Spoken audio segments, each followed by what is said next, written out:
Okay, we are live. We are looking at the UFC 329 press conference. Let's go.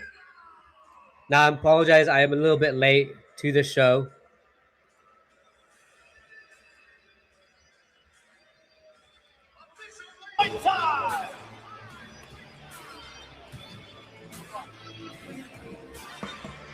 Robert Whittaker looks quite small, or at least short, but he looks bigger actually now I think about it, in terms of width compared to Nikita Krylov. We missed a few. I do apologize. We got King Green versus Terrance McKinney. I chose Terrance McKinney for this fight, although King Green is showing a lot of animosity towards these guys. So let's see what happens. First up on the scale, Terrance McKinney, official weight 156. And his opponent, King Green. King Green, let's go, baby. Official weight 155.5.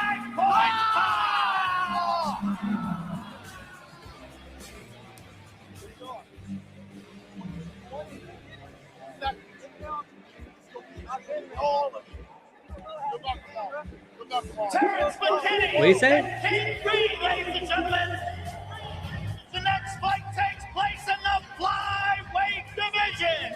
Lone'er Kavanagh versus Brendan. Yo, Terrance McKinney might be poking the wrong bear, if I'm being honest with you guys. With this whole...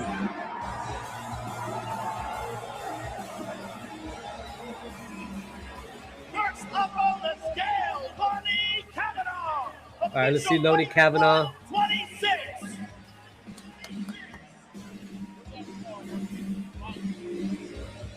And his opponent, Brendan Royval.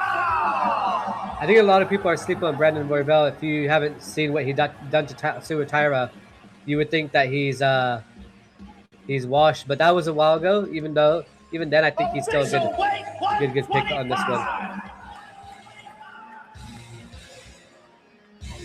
Let's go, baby.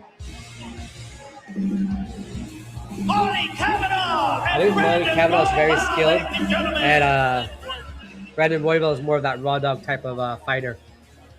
The next fight takes place in the Cory Sandhagen Mario Bautista versus Cory Sandhagen. I was not planning to go live, by the way, guys. So let me share this with everybody on X. But yeah, Bautista looks good. Bautista looks like Up on the scale, his usual. Mario Bautista, official weight 135.5.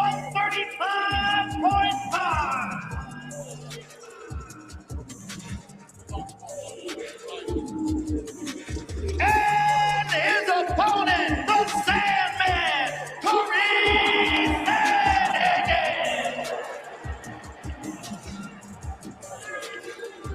Yeah, Cory Sandhagen ain't no slouch. Like he's pretty fucking good too. Let's go.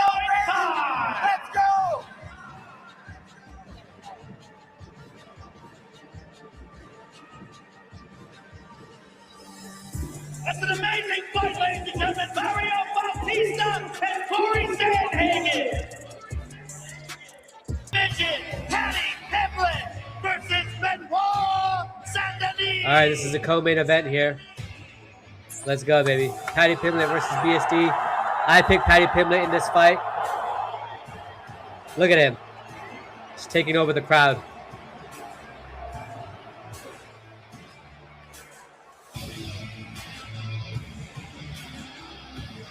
Official weight 156 for Paddy the Baddy.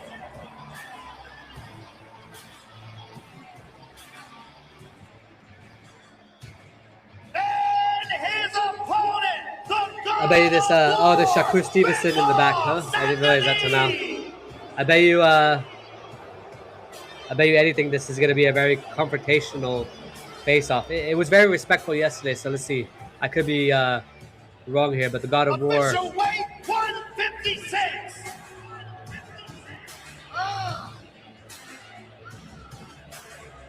Very French face to make.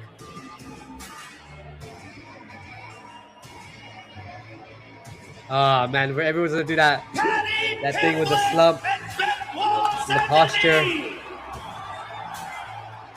Versus BSD. BSD always turns the wrong way. He did that yesterday too. Let's go. Now, let's take a closer look at the 2 men involved in the main Oh, I'm so excited for this shit. of the evening. Let's go, baby. The fight game in the combat sports world is McGregor's world. For something big. Sad for Justin Gaethje, but Justin I Gaethje think got the Conor's title coming back shot because after. he just got something to prove to himself. Yeah, he did some great. Here Let's we fucking go, go. ladies and gentlemen, the main event of the evening. A clash between two legends. Introducing first the former featherweight and the former BMF champion, the great Max Holloway. Yeah, Max looks good, dude. Max looks like a proper welterweight. He can still fill out a little bit more, in my opinion. Pause. But Official he looks weight decent. 170. Oh, he looks pissed. He looks fucking pissed. Holy shit. I didn't know that. I saw that towards the end of the face-off yesterday, His opponent, but I didn't realize he was that the pissed. former featherweight and lightweight champion of the world, the notorious Conor looks dope. Oh, he looks well. A lot of people are saying he looks older. My dad was saying that too, and my mom was saying the same thing, that he looks different. And he does. But I guess what can you expect from him being out for like the last 5 years? Hasn't really, you know, his last win in the last 9 years was to what's his face? Donald Cerrone back in 2020. January, I remember that fight like it was yesterday, just because I was shocked. It lasted 41 seconds, for those of you who are not aware of that or new to this. Come on, guys, let's go get a like. Let's give it a like and give it a subscribe. Why is he putting his shoes on? McGregor, why you put your shoes on? He's going to step on. He's going to step on Max Holloway's toes, yeah? He's going to step on his toes, yeah? Official weight 170.5. Yeah, vintage McGregor back. Holy shit.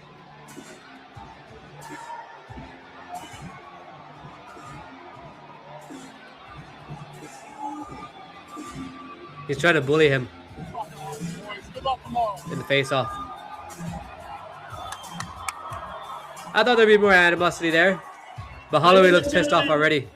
I am here with the great Max Holloway. Max, you're already a legend in this sport, but when you two first fought 13 years ago, you were young prospects.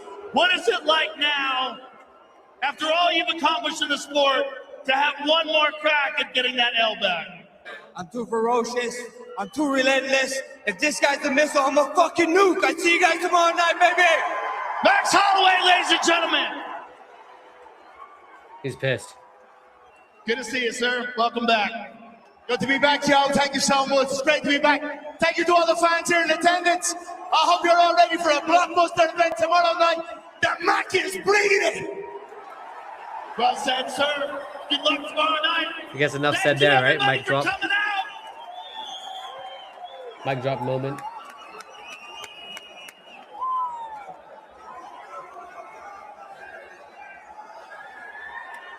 At International Fight Week, the biggest superstar in mixed martial arts history returns. So that's it, ladies and gentlemen. That fight has been McGregor. long time coming. We'll finally get to settle unfinished business. This is for my fans and the country of Ireland. Priorities, people. If one of us go to war, we all, We all go, go to to war. war. Feel white. Let's go. Going back and I'm ready. Etch my name in history one more time. The wait is over. Let's go. Mountain Dew is establishing. All righty. No more commercials, guys. Let's go, baby. The Mac is back. So what did you all think about that? Sorry, I'm just putting up a couple things here. on my side so I can have notes and kind of cue things a little bit. If you're just joining, by the way, stick around. We're going to be going over a couple things. I'm really excited about this fight overall. I want to kind of share my final predictions of the matchups that we have. I'm going to double check, see if Clutch Attitude MMA wants to join as well as Colin. I'll just have to message him in between the live and stuff like that as well. That being said, I'm really excited for this whole thing. And if those of you who are aware of the new Max Holloway belt, if you're aware of that, sorry, the Conor McGregor belts, the Ireland belts that he got, you should also be aware. Excuse me, I'm not even a fighter. My CT was kicking in for a second. You should also be aware of this. Justin Gaethje got new belts as well, which is actually really fucking dope. I'm not gonna lie. To be able to, put world UFC champion, the American flag, Justin Gaethje, June 14, 2026, the highlight, and the entire inside of that. That's freaking awesome, dude. UFC have just given Justin Gaethje his own UFC legacy belt. Him and Conor McGregor are the only fighters to currently have their own custom UFC legacy belts. Dude, Ilya Topuria missed out. You know what I'm saying? He missed out. Man, Ilya could have had that. Honestly, I thought Ilya did a really good job in that fight.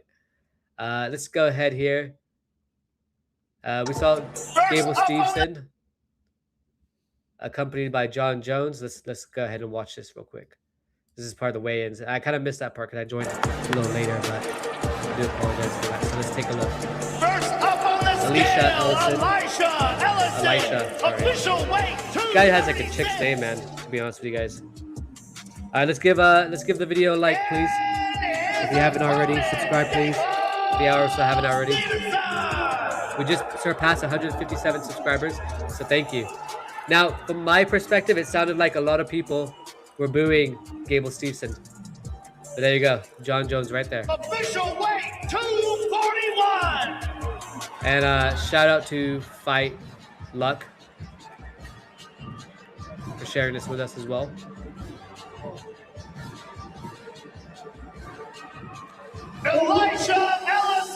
Elisha Ellison's like really confident that he's gonna win this fight, you know. The next bout is... And then obviously you have Nikita Krylov. Surprise, surprise! The king is back.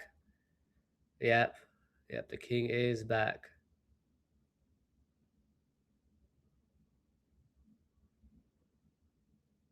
Wait, is this a joke? I can't tell if that's a joke. I think they're trolling here.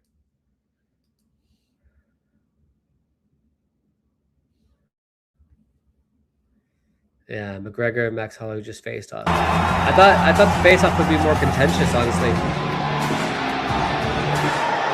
Did he put the shoes on so he could look taller than Max Holloway? Is that what he just did?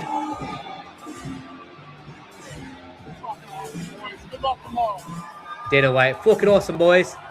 Official. Let's go. Let's go ahead and see if we have anything else to go over real quick. I would love to see if there's some interviews we can go over possibly. If not, we can go over some other stuff possibly as well. Okay, I'm pretty sure this is my account that doesn't have the, what do you call it, commercials, so we should be good. Looks like Home of Fight put the full Hall of Fame UFC inductions on there as well, so that'd be cool to watch eventually. I'll probably watch it on my own, pick out some elements from it, and kind of share that with you guys as well. We obviously had John Anik on with Ariel Helwani, speaking to Ariel Helwani.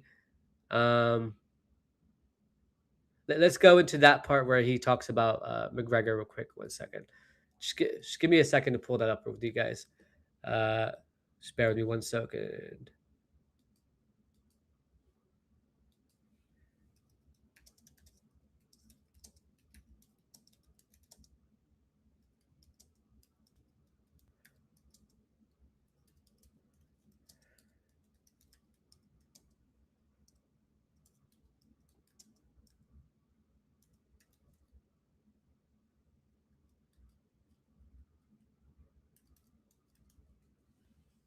All right, so we're gonna go into the part where Ariel Helwani has Jon Anik on his show.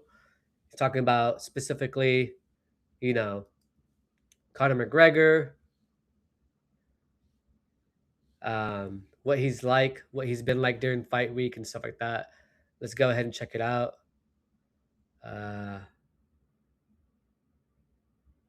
We also have some other stuff here. Let's see. 1 second. Let me pull it up. Yeah, it's Alex Pereira and Conor McGregor talking to each other. Oh fucking no! Oh my goodness! All right, let's go. Alex, what's up, brother? All right? Cruz, how are you?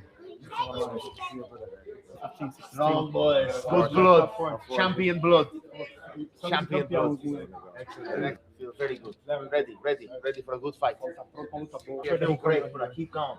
Unlucky last time, you know. Back up head, I see it. But don't let it go. Let it go. Follow. Yeah.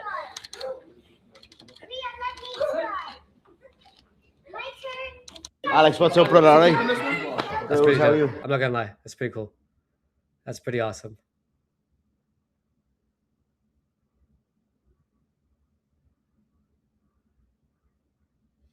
Let's watch this. All right. The Armenian Batman. Sit down. Sit down. That's how it's done. Sit down.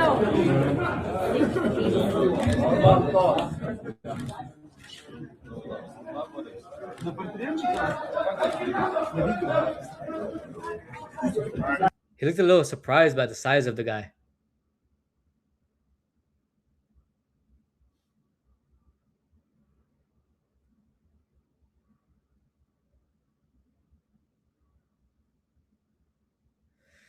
Yeah, I've talked about this on the channel before. If you guys are new here, by the way, you might not know or be aware of this, but I've spoke about this on the channel before where I'm just not a big fan.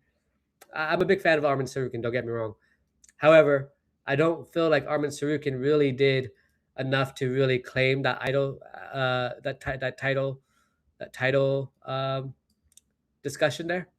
I don't feel like he really has a claim to that title shot at the moment, just because of the fact that, you know, he's beat what Paddy Pimblett even said it. He beat Dan Hooker and Charles Oliveira in the last 3 years. Like, come on. In my opinion, it doesn't warrant a title shot. He needs to fight some contenders within the UFC, then to be warrant a title shot. I think he needs to fight some top people. I hate saying Max Holloway, but I feel like Max Holloway is going to get it. Okay, come on, bro. MMA on point. Bro, I love you guys. You guys are awesome, but why are you saying might actually happen? Of course it's going to happen. Touch wood. I hope it does happen. Holy shit. Oh, let's hear this part. You know, he got in your face. He did that. I really like those sunglasses that he threw on the ground. God, why do you think it happened that way? I thought Conor was going to be Conor. You know, he got in your face. He did that. I really like those sunglasses that he threw on the ground. God, Dana has them. Dana's the one that picked them up. What a man, yeah. I like that. But you know, and then he was like, "Come on, we're good, we're cool." I went to go shake his hand, and he slapped my hand. I was like, "God damn it!" Yeah, you should have never shaken his hand. Why you I done fell for that. He got me on that one. He's got you. Why do you think it happened that way? I thought Conor. I think what it is, Conor doesn't want to shake anybody's fucking hand, especially his opponent, during this whole situation. You know, in regards to him fighting each other. So, yeah. I don't think he should face Conor about this.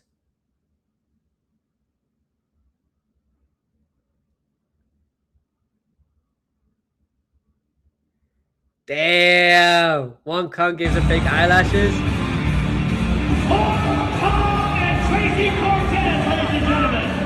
I did miss that part. Holy shit, she's trolling. Dude, Wang Cong is trolling, bro. She's trying to be another Conor McGregor.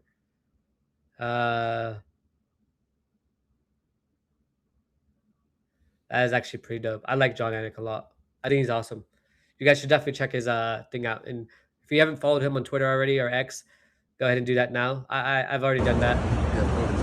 Oh, if you haven't followed me, by the way, follow me. Like and subscribe.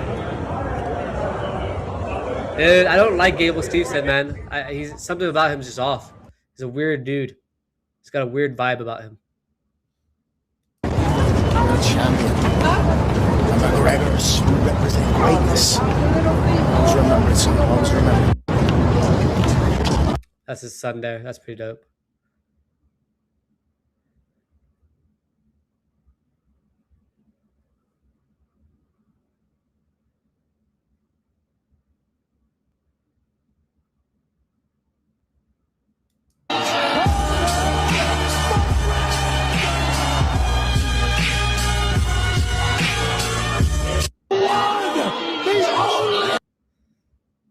That is cool.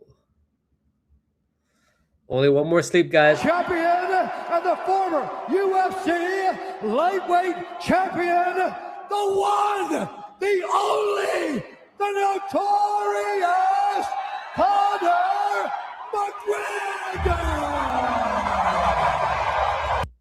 Presenting. What fight was this? This is like dope. I love the iconic moment where McGregor goes into the center of the octagon and just spreads his arms like that. It's so cool.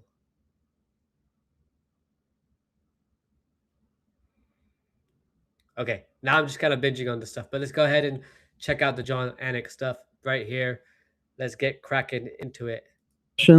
So Conor McGregor, by design, kept a lot of things inside internally in terms of his preparations, and that came up in our fighter meeting that was by design. So there's so many variables when it comes to Conor that I really don't know what to expect, but I thought he looked great. I also think it's a tell that he has orated so well this week. I don't know how you felt about his performance at the press conference. Loved it.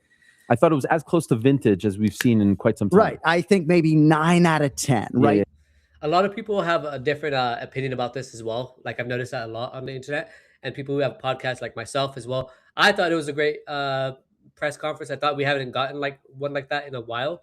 I really liked his press conference performance, and I actually thought, you know, I'm just a massive fan of this dude, right? Like, at the end of the day, like, even though I'm not picking him to win the fight because I can't see how it happens after 5, freaking years, I still would love to see him win, and I'm always going to be a fan of him.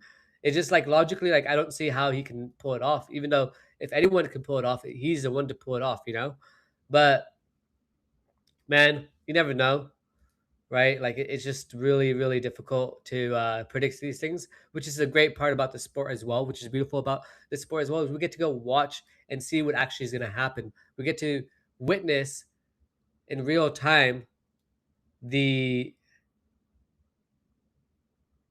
unbecoming or becoming of Conor McGregor again. Yeah.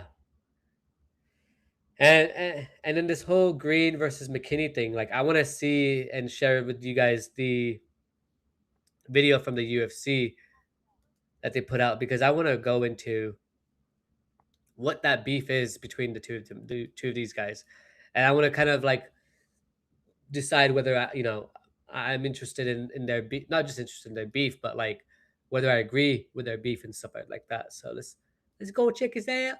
Not firing with every single cylinder, but right there. So I thought he was brilliant. I thought he looked great physically. I just don't know if he is with a cardiovascular base for 25 minutes or if he's treating this like a 10-minute fight and that there's a chance that he could get knocked out, but he's back for the right reasons. I saw a clip of you speaking to him in the fighter meeting. Yeah. Like a sort of like a side, like we heard his voice. Right. That was on the, I think that was on the embedded, if I'm not mistaken, number 3. Your brother took it. I don't know. Right. And I want to get to Jason in a moment. But correct me if I'm wrong. In recent memory, he hasn't always shown up for those. Correct. And so what do you make of him showing up for this one? I think it's hugely encouraging, right? That he checked every box on his itinerary. Khamzat Chimaev I have described as my favorite fighter, the most electrifying force in the game. I haven't had a fighter meeting with him since probably Fight Island. Wow. So, wow. Which is fine. So is it optional or is it? No, I mean, the overwhelming majority of fighters show up. I will say, like Alex Poatan Pereira and Israel, I'll say Adesanya on your airwaves, neither one of those men has ever missed a fighter meeting. Neither one of those men has ever been so much as a minute late for a fighter meeting. Neither one of those men has ever requested to do a fighter meeting virtually from their Airbnb. They have always shown up in person, no matter how their star has risen. Wow. That's impressive to me that like Israel Adesanya and Alex Pereira would be those guys that no matter what their star power is, they always stay humble and just continue to show up to these post-fight what do you call it? These basically calls before the fighter meetings beforehand, which I love because I love, when John Anik gets to like say certain things, and he had these meetings with these fighters on before the fights and stuff like that. He gets to talk about certain things. To me, it's really, really fun and interesting to listen to. I think John Anik is honestly the GOAT of MMA in terms of the broadcasting GOAT of MMA. So I really enjoy everything he says and shares. And I look forward to, many more years of him being there and sharing more stuff. Let's go and continue. So most of the time we get them, but we can't sit down with all 28 athletes. So we do 15, and certainly Conor was on the list. And yeah, just thankful to have a few minutes. And I guess even more thankful that the words were so thoughtful, because it actually gave me, there was an extraction. Did you get the impression he missed this? Like these are some of the things that I think that when you're Conor McGregor circa 2016, you're like, who needs a fighter meeting? But now you've been away for so long, you miss like the little small things that you took for granted, perhaps in your prime. Did you get that impression? For sure. And I always believed that he would be back because of competitive spirit and legacy. He has one win at 155 pounds in the UFC, ubiquitously regarded as the weight class in which he would have been the best in. Eddie Alvarez is his only lightweight win in the UFC. Crazy. So I don't know the extent to which he's back for more after this, but I'm cautiously optimistic. He was trying to get in an active competition cycle in 2021 when he had plenty of financial freedom and his leg snapped in half. So what did you think of the matchup when it was announced? Was this what you were expecting, or were you thinking it was going to go, in a different direction? On a spectrum of so excited to Chael Sonnen feeling it's underwhelming, yes. I was certainly closer to being excited. I felt like the ship had sailed on the Michael Chandler fight, and I felt like I uttered that publicly before Dana did, so always nice when you fall in line with the boss. But Conor McGregor would have been a favorite against Michael Chandler. Instead, he's a betting underdog here. So that, to me, is encouraging, that he's taking a fight in which, and it's but one lens through which to look at the fight, but he's taking a fight in which people don't expect him to do as well. Why did you feel like the ship had sailed? To be clear, I felt bad for Chandler. And I guess you could feel bad and also feel like the ship has sailed, but I just felt like he had waited so long. He did the show and all that. He deserved it. Yeah, I mean, I don't know that it was just more than a feeling that it had been made and unmade too many times. I think Chandler's current form, right? Last win against a ranked guy was Dan Hooker. Only win against a ranked guy was Dan Hooker. We all love Michael Chandler, and I was so thankful. Speak for yourself, John Anik. I do not like Michael Chandler at all. That he was a part of the greatest broadcasting experience of my lifetime, UFC Freedom 250. But yeah, I just didn't have an appetite for that fight. And I don't know what the betting line would have been, but I think Conor would have been 2 or 3 to 1 with a fight. Yes, Koki, 5 years later. Thank you for chiming in. Appreciate it. Let's go. 5-year layoff. That's not necessarily what you're looking for, So, by the way, what about the content recently? You're showing me. I mean, I don't travel as much as you. How to pack a suit, bro? Like, what is this, bro? I wish I had this footage here. Okay, so this is a pretty cool part about how to pack a suit. Really interested in that, honestly. However, we got to go and take a look at some other stuff. So let's get into it. Let's crack a lack into it. Let's hear what Dana White, the CEO of the UFC, had to say to the desk. And I'm going to go ahead and quickly put this on. Let's go. This guy is a superstar in sports the way that Brady and Jordan, yes, and guys like that are superstars. And, he and I, who are very in the sport, he's sitting here saying, I don't know, at 170, it's a game changer. And then the 5 years and all these things. If Conor McGregor can beat Max Holloway on Saturday, it's not hype that Conor's selling. It's one of the greatest comebacks ever in the history of sport. Yeah. It's a fact. And people love that stuff. This guy is a superstar. Yeah, I think the caption of this was like something like, when your boss is your fan. Who isn't a fan of Conor McGregor? Like, honestly, apart from the issues. The great Max Holloway. Let's get into it. Max, you're already a legend in this sport. When you two first fought 13 years ago, yeah, Max you were is young pissed off. Prospects. Very upset. What is it like now, after all you've accomplished in the sport, to have one more crack at getting that L back? I'm too ferocious. I'm too relentless. If this guy's the missile, I'm a fucking nuke. I see you guys tomorrow night, baby. Yeah, he looks upset, like visibly pissed off, you know, unfortunately, which is like, you know, it is what it is. It is what it is. That's been like the theme of this whole week. It is what it is. Let's go. The Mac is bringing it. Good to see you, sir. Welcome back. Good to be back, Joe. Thank you so much. It's great to be back. Thank you to all the fans here in attendance. I hope you're all ready for a blockbuster event tomorrow night. The Mac is bringing it.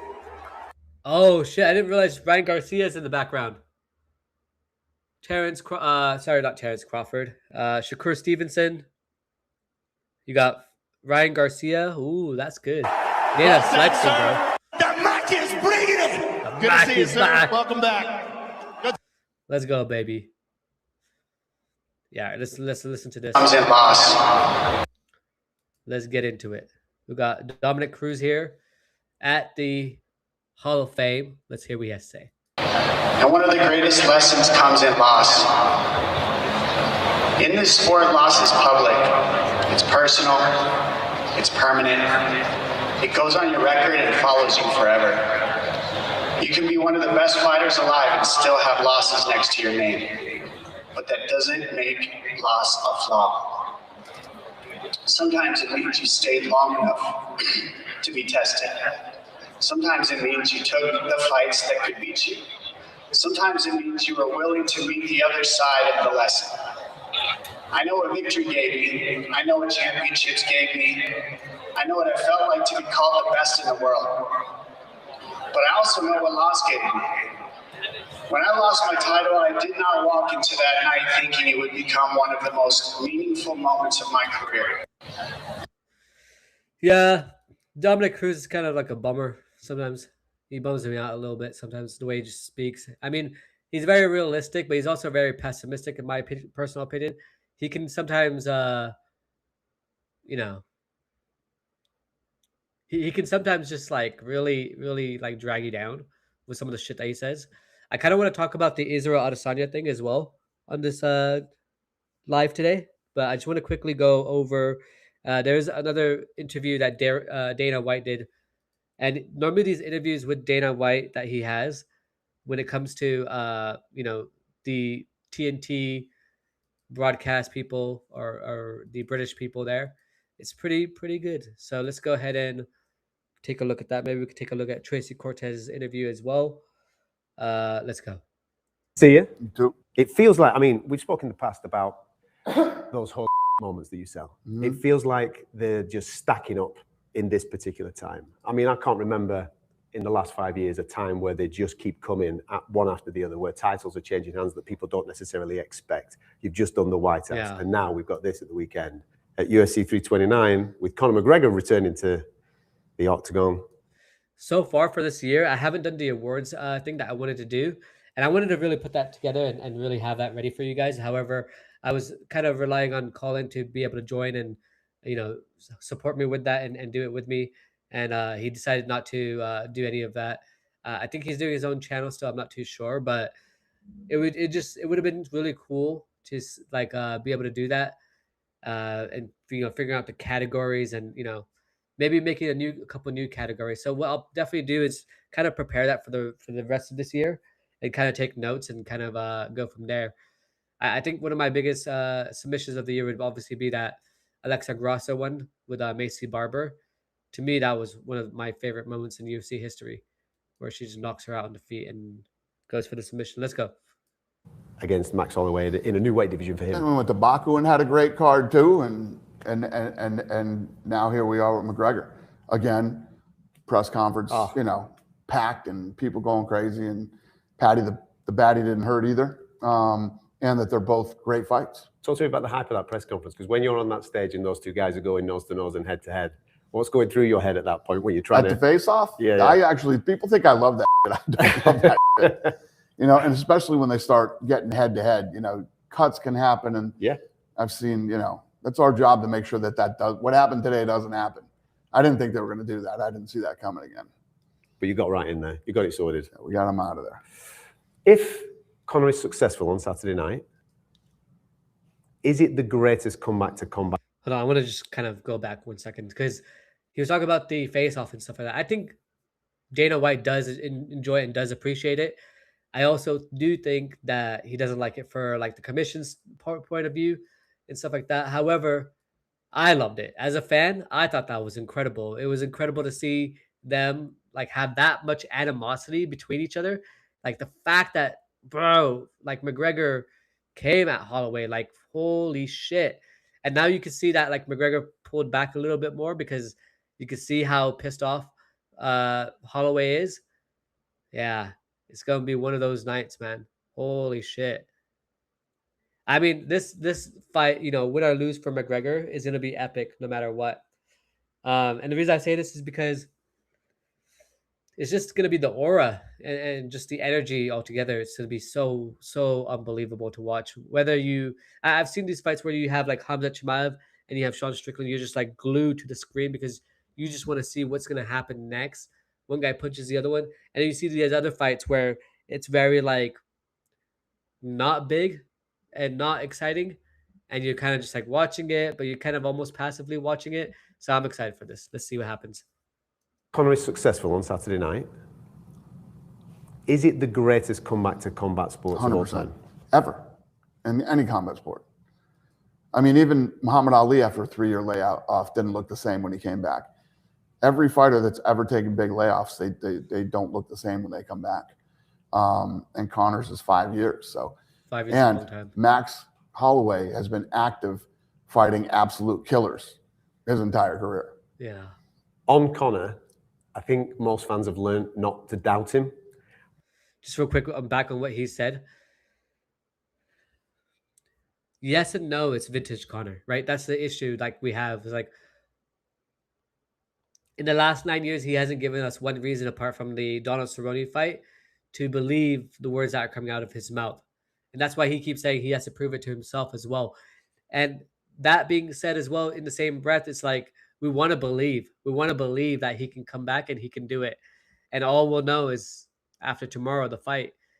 It's quite late as well, so I want to see what time that post show is. But yeah, it's going to be a long day tomorrow. Let's go.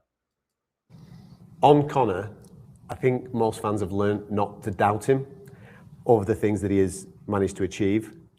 Of all the things that he has achieved, and he's done some great things in this sport, would this be the biggest, do you think? Without a doubt. Without a doubt. I think if Conor McGregor does win tomorrow and the way he wins, let's say he knocks him out in the first round, Max Holloway, I think his star power becomes bigger than it ever was. I truly mean that too. Like, I think it would become bigger than it's ever been up until this point. 5-year layoff, it's nobody's ever done it. Nobody's ever done it and come back and look the same. And especially, you know, in a lot of these other combat sports, when a guy comes back after that big of a layoff, they take easy fights or what are perceived to be easy fights. This is anything but an easy fight. He is going in there with a straight killer who has been fighting the best of the best the entire time that Conor's been gone. And I think that's what makes this fight so interesting because Max Holloway is the definition of a BMF, right?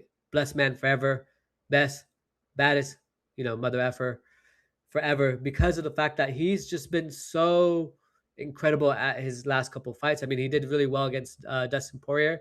Obviously, he did really bad in his last fight against Charles Oliveira. I think that was more of a stylistic matchup, but a lot of people are saying specifically that it might not just be a stylistic matchup. Aljamain Sterling and Ariel Helwani did a little talk about this fight and specifically talked about Max Holloway. And maybe I could pull that up later today. But they talked about the idea that like Max Holloway is not, you know, Max Holloway a few years ago could have easily beat Charles Oliveira. It's not that it's a stylistic matchup discrepancy. It's more of like Max Holloway probably fading away. And if that is the case, I don't know if it's enough still for Conor McGregor to win this fight, you know? So we'll have to see tomorrow, but it makes me wonder, is Max Holloway really kind of sliding?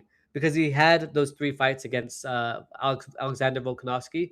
He refuses to give up, comes back against Calvin Kattar, throws on a tremendous performance, has those other fights with Alexander Volkanovski. I mean, let's look it up right now. Look, I'm just curious because this is probably like one of the most interesting things is his record, even after he loses the featherweight title. It's just so you know, fascinating to me Let me just see. One second. I'm just gonna pull it up real quick so we can all take a quick look and sidebar.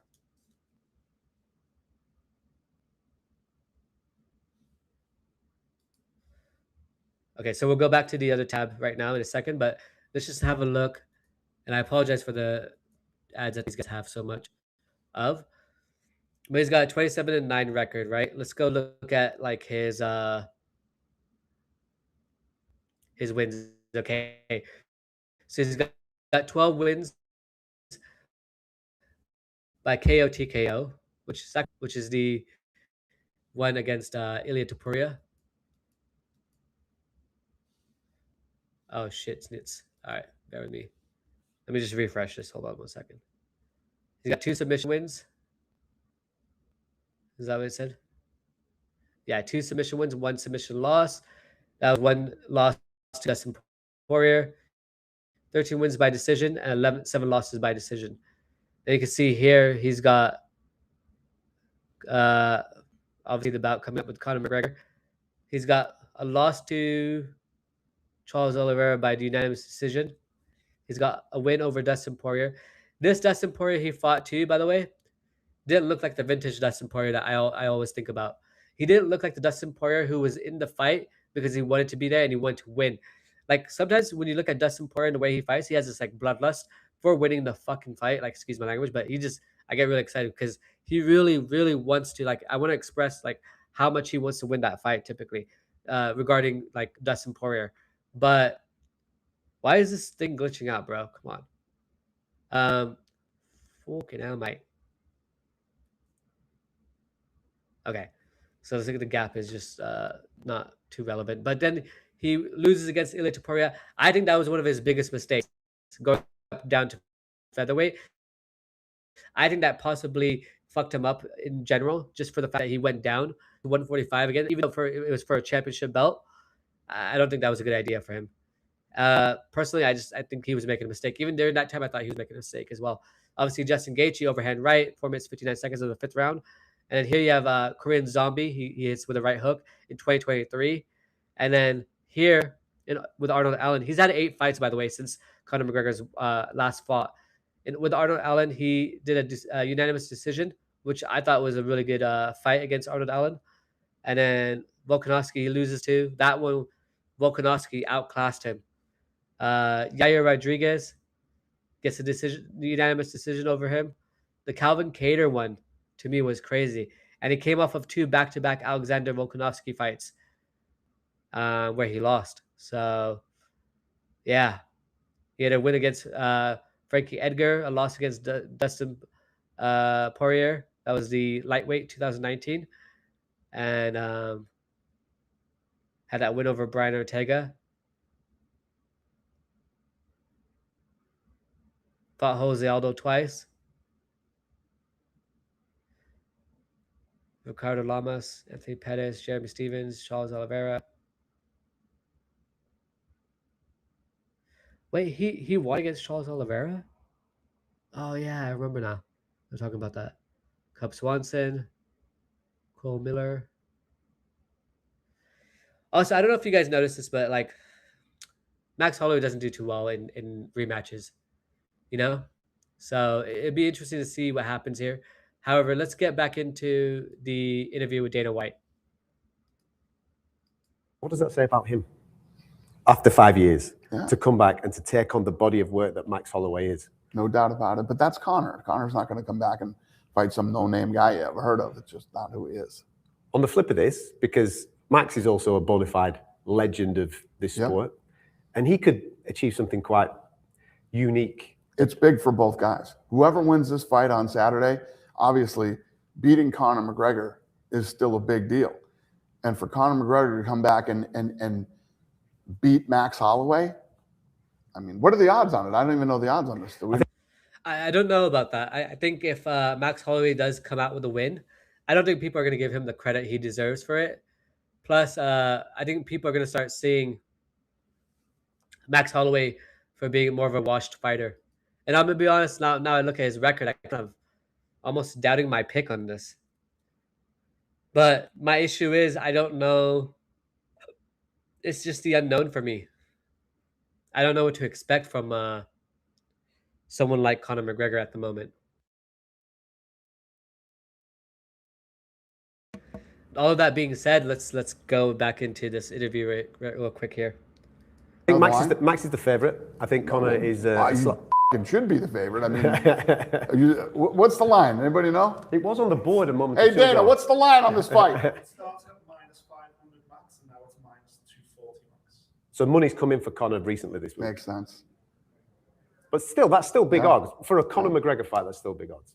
I mean, when you think that Gaethje, who has also been here fighting the best all this time, was a 6-1 underdog, but against a guy like Ilya that everybody believed was, you know, the pound for pound best in the world. So it's a tough fight. It's a big fight on Saturday night, and whoever wins, it's big for both of them. I don't disagree with Dana White. It's really big for both of them. Yeah, it'll put like Max Holloway up in the upper echelon of like the fight game, but Max doesn't know how to sell fights, and neither does Dustin Poirier, to be fair, right? Dustin doesn't really know how to sell fights.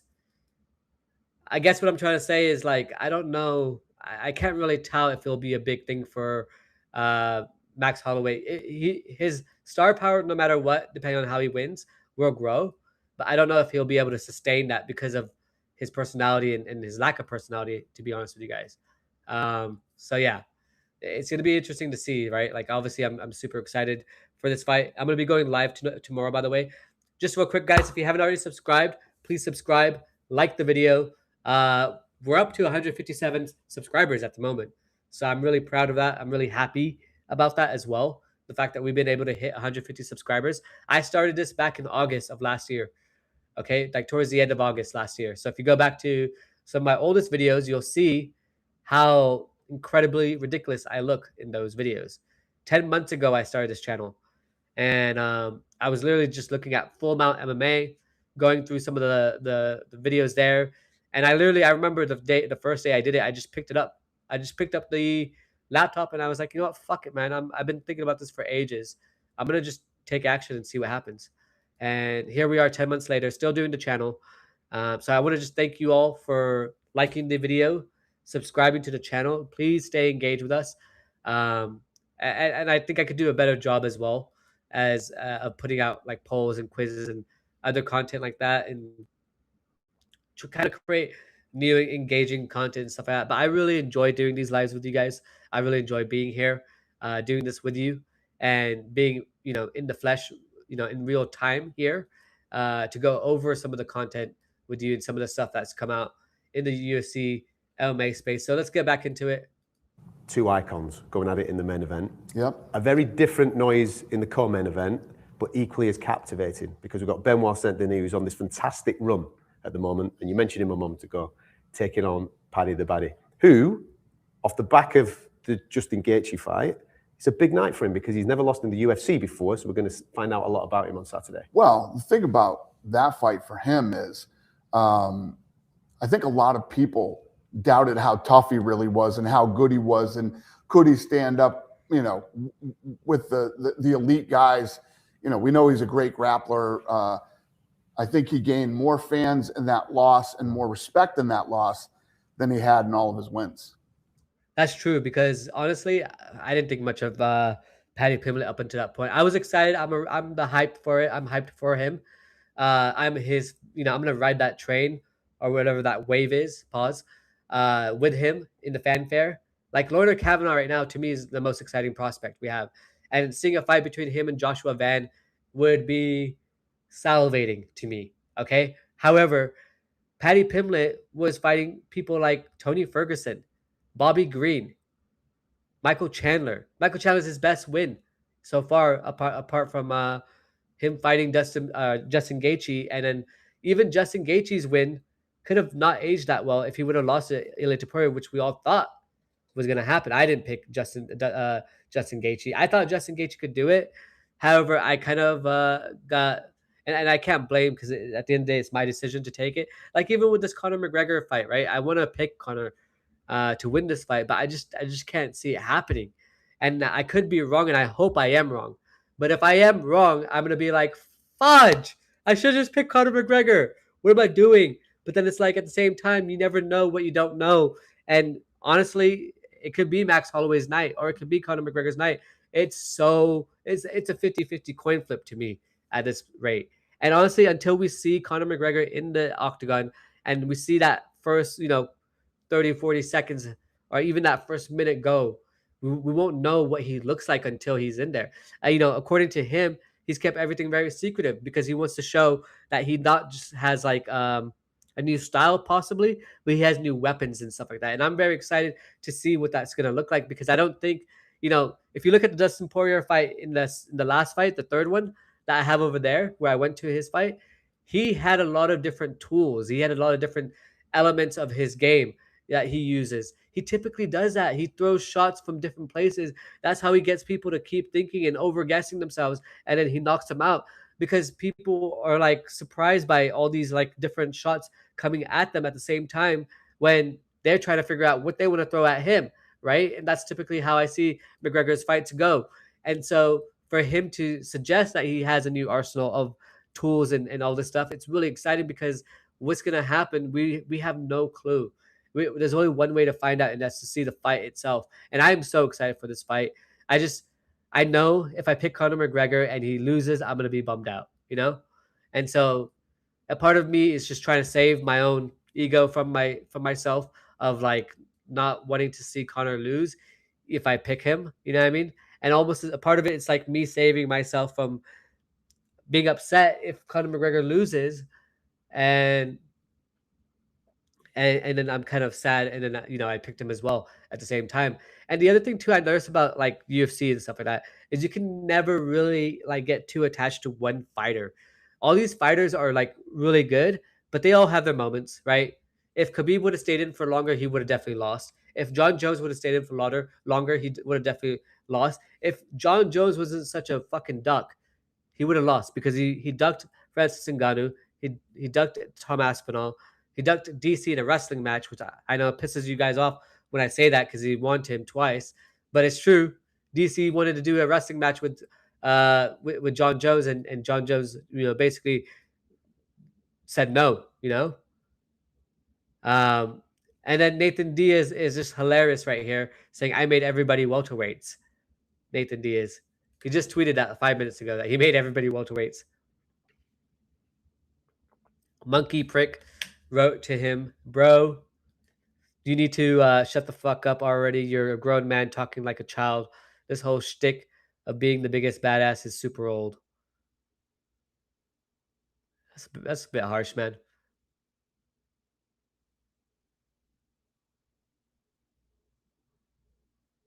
Yeah, that's a good one. When he's getting his ass beat.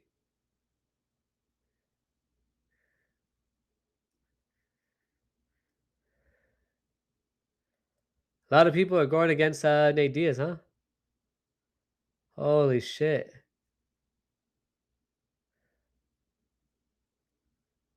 Wow.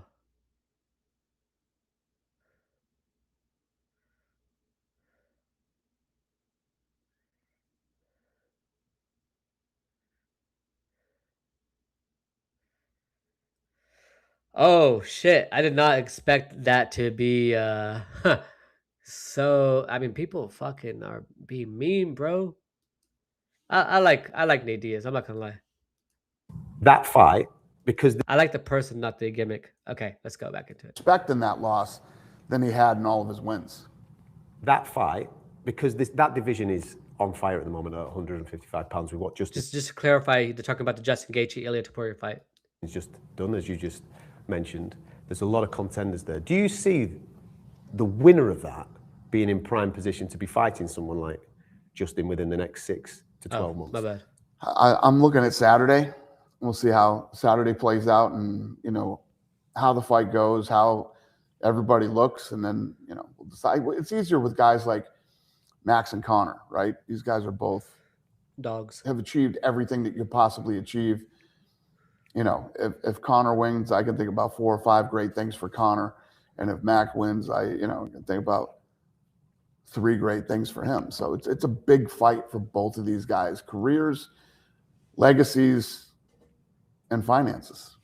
Gate-wise, it's That's pretty fascinating. So he said 5 things for McGregor, yet 3 things for Max Holloway.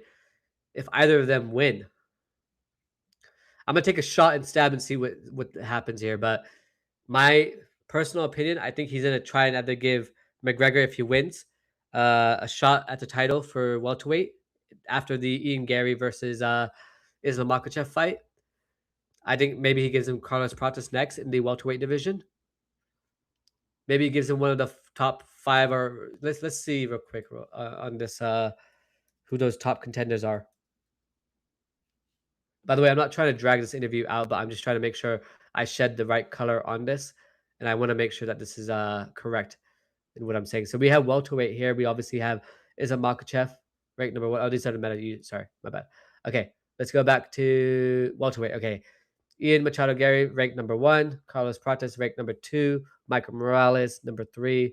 JDM, number 4. Oh, I could see that happening. I could see that happening with JDM. You know why?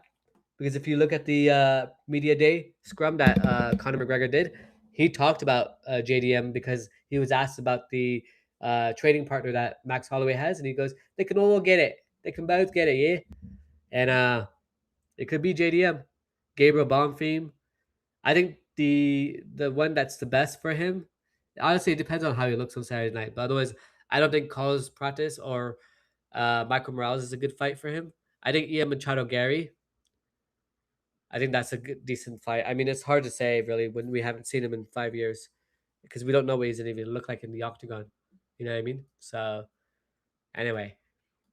Did you say it's the record? Did you say it's the record? Oh wait, I want to apologize. Okay, so going back to what he just said, so that's one thing that he could possibly do with Conor McGregor. However, with Justin Gaethje, I think he can go for the with Max Holloway, I think he can go for the belt with Justin Gaethje. Is it a trilogy? No, the second fight with Justin Gaethje for the belt for the title. So let's see what happens. If not for the title, I think he could do a rematch with Ilia Topuria, referring to Max Holloway. I think Conor McGregor can get the fight with Ilia Topuria possibly. I mean, I don't see Conor McGregor coming down to 155 though. That's the only issue I have there. So I he said 1 to 5 things that he could do, 5 things he could do with McGregor. I can't imagine what else. What other? I mean, you could do the fight with JDM, Carlos Pratas. I guess I could see it, or the fight with Islam Makhachev, maybe even the fight with Ian Garry. If Ian Garry loses, which I believe he will. Sorry, Colin. But yeah, let's go. Record? Yeah, so the record was the Sphere, 22 million. This thing's going to come in at over 25. Oh, wow. And there'll be over 20,000 fans there on Saturday night. So the record was the Spear at 22. This is coming over at 25. It doesn't say much about Sean O'Malley's star power. However, Conor McGregor gave Sean O'Malley some praise and said that he doesn't need to try and be like me. He needs to be like himself. And yeah, it was pretty interesting. But I liked it. He did that with Nina Drama. Went for some atmosphere. Yeah, it's going to be incredible. You've put a lot of Irish people, a lot of Hawaiians, and a lot of Scousers, a lot of people from Liverpool all in the same place. It's going to be like a nightclub in there on Saturday night, man. It's going to be like a bachelor party in some random place in Ibiza or something. And there's going to be a lot of singing, a lot of cheering, a lot of chanting. Saturday is going to be the place to be, man. It's going to be fun. It's going to be, and you cannot get a ticket to this thing. It's crazy. It's going to be a party. Listen, from our point of view, we've got a couple of we've got British interest. Obviously, we've been talking about Paddy. We've got Lone'er Kavanagh as well on this main card in a big fight. I mean, he beat Moreno in Mexico. He's now got Royval facing him. This guy is on a surge in the flyweight division. Yeah. I love Lone'er Kavanagh. I can't wait for this dude to be champion. Although I will say one more thing. I love Joshua Van. I don't want him to not be champion. So that's the only thing. I'm hoping Joshua Van decides to move up to bantamweight, beats Peter Yan. Oh, the issue I have there is I like Sean O'Malley too. I mean, okay, maybe Sean O'Malley can move up to featherweight, and then Aljamain Sterling can retire. This is the thing, man. I just said this like a while ago. You can't get attached to these fighters, man. But it's so hard not to get attached to these fighters. Fudge. All right, let's go. Obviously, exciting kid. And it's a big fight. Though that's the other thing that I love about cards like this. There's a lot of fights that actually really mean something in their division, personally to the guys, and that's another one. So just to clarify real quick, so I love what Dana just said, because these fight cards with Conor McGregor on the top are very, very fascinating because, like, for example, I went to the July 10th. Holy shit, it's actually 5 years today. No, tomorrow will be 5 years, right? Wow. Yeah, this is Las Vegas, July 10th, Poirier versus McGregor 3, UFC 264. So, okay. Wow, 5 years exact. Okay, let's get back into it. I just realized that right now. However, to be honest with you guys, here's the thing, right? That fight card had Sean O'Malley, who became a UFC champion. That fight card had Dricus du Plessis, who became a UFC champion. Ilia Topuria, who became a double UFC champion. It had Gilbert Burns, Stephen Thompson. It had all these really incredible fighters on there. Let me see if I can find some more on Tapology real quick, because there was so many incredible fighters on that fight card, and all of these guys became like future UFC champions, which tells me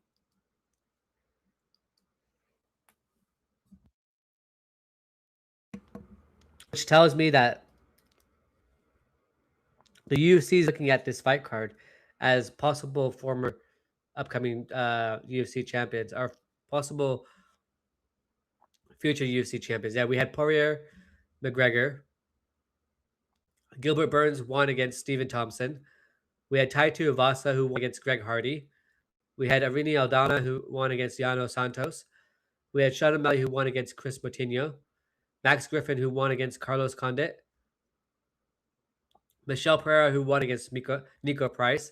Ilia Topuria, who won against Ryan Hall. Dricus du Plessis, who won against Trevin Giles. Jennifer Maya, who won against Jessica Ai. Brad Tavares, who won against Amari Akhmedov. And then Zalgas Zamalagov against Jerome Rivera.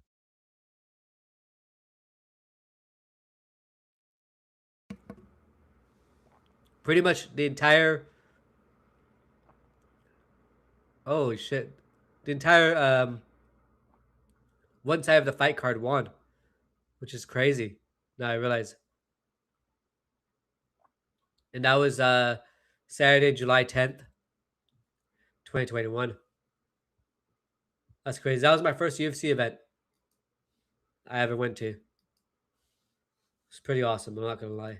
I was a little bit shocked when I went in there. Like, my personal experience was like, I mean, I've loved the recent ones that I've been to, but at the time, I did not expect like the commentators to not be there. You know, I just thought they were going to be in the arena, like speaking all around. And then when I got in there with my sister, I was like, oh, there's no commentators. Like, what the fudge? So it kind of threw me off a little bit. Let's get back into it.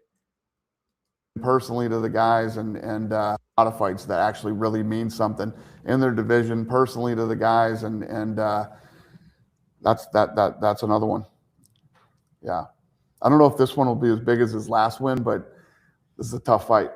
Very tough fight. But if you're taking on two guys that have been in championship fights back to back and beating them, you're going to get yourself in prime position, aren't you, to be fighting the champion at some point. We've also got Luke Riley on the prelims, one of Paddy's stablemates, on a nice little knockout streak at the moment. A big night for him, making his USA Las Vegas debut. It's always special when that happens. Yeah. So what happens is, like, when you have these guys from the UK or from anywhere else, and you know, you usually start your career by fighting in small events around your hometown and all this stuff. And then once you make that move to Vegas and you fight in Vegas, like, everything changes. You're looked at differently. You're looked at as a bigger star. Yeah. And that's what really starts to blow you up. You know how big this card is when you've got someone like Robert Whittaker on the prelims. Yeah. It's the first time since 2013 that that's happened for Robert. That's how big the main card is. I agree with you. I agree with you. Listen, for people tuning in on Saturday night on TNT Sports Box Office, tell them what they're going to be getting at UFC 329. Well, first of all, you get the return of Conor McGregor, which, you know, says it all about the card in itself. Co-main event, you got Paddy Pimblett against an absolute killer, which, after seeing Paddy's last fight, should be incredible. And an undercard stacked with great fights that are all important.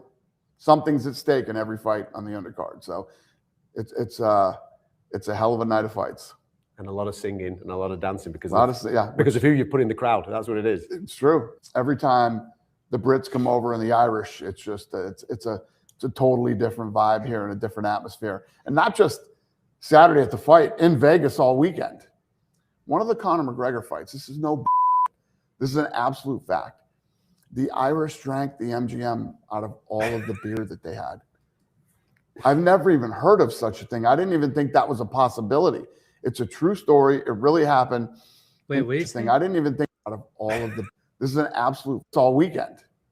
One of the Conor McGregor fights. This is This is an absolute fact. The Irish drank the MGM out of all of the beer that they had. I've never even heard of such a thing. I didn't even think that was a possibility. It's a true story. It really happened. That's crazy. And you think about one of the biggest distributors in the country is here in Las Vegas, and they drank the MGM out of beer. When you think of all the Conor McGregor iconic moments, and there's been a lot, was that press conference with Aldo in Dublin the one for you, because you were front and center of just something absolutely crazy that was going on that day? It was, but throughout my entire career, the greatest press conferences I've ever been to were Conor and Floyd. That world tour was awesome. And you're doing the same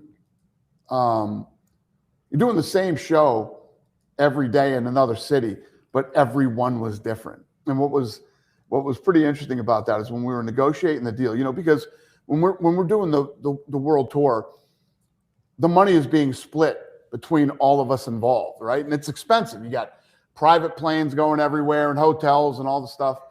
And McGregor and Floyd both know how to spend money.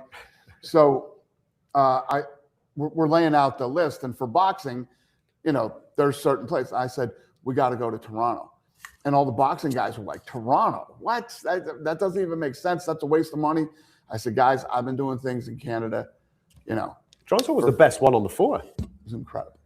It was incredible. So they didn't get the whole Toronto thing, but I got it through. We all agreed to do Toronto, and Toronto was incredible. What are you expecting at the weigh-ins then? Given what you've just said, the atmosphere at the press conference, people coming in today into Vegas from the UK. Yeah. Well, when you think about it, as fight fans. Just real quick on that topic. So Conor McGregor just broke the record for the highest attendance for a ceremonial weigh-in.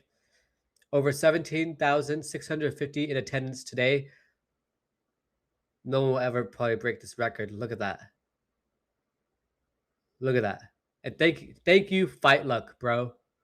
This dude's a fucking gold mine.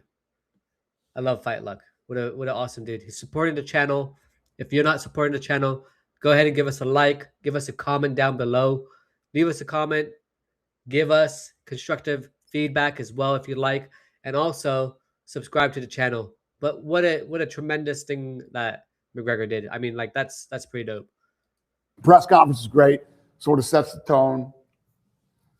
Then other than the fight itself, the greatest day of fight week is the face-offs. The face-offs are where you start to see something, because these guys just cut weight. That's when everybody starts betting, is after the face-offs. Oh, he didn't look right. He looks like he cut too much weight. He looked weak. He looked scared. He turned first. He did this. I mean, it's the greatest part of fight week other than the fight itself. You still absolutely love this, don't you? Oh, I do. Yeah, let's start with the ceremonial weigh-ins. Thank you very much for your time. All right, brother. Yeah, it's pretty awesome. I like those interviews that TNT does with Dana White. I think they're really awesome. And also the fact that McGregor was able to beat the record for attendance in the UFC weigh-ins ceremony. That to me is spectacular. You know what I'm saying? Yeah. Spectacular, honestly. Let's go ahead and check out the beef between these two homies. By the way, Bobby Green always talks about King Green, always talks about being from specifically San Bernardino County. I'm actually born and raised there too, so that's pretty cool.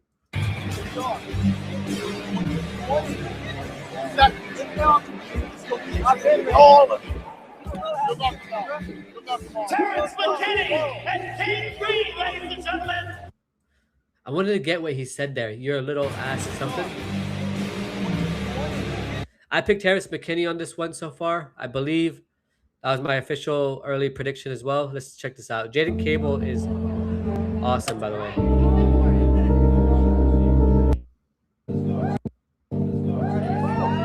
When your friends are drinking with Aljo, but you are 19. That is funny. Guys, shows this guy some love. He's pretty dope, honestly. Jaden Cable. He's also a big supporter of the channel as well. So definitely. Oh, let's see this guy. Yeah, baby! Fuck him up! Haha.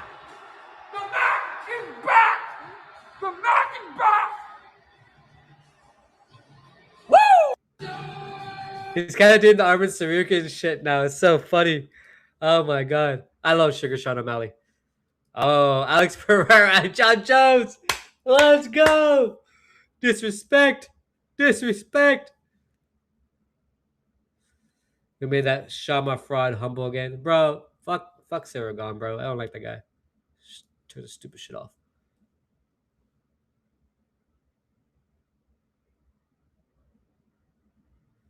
Max Holloway, July 11th. Oh my god. Fuck, man, I would love that. I mean, that's the thing, man. I love Max Holloway. I love this guy as well.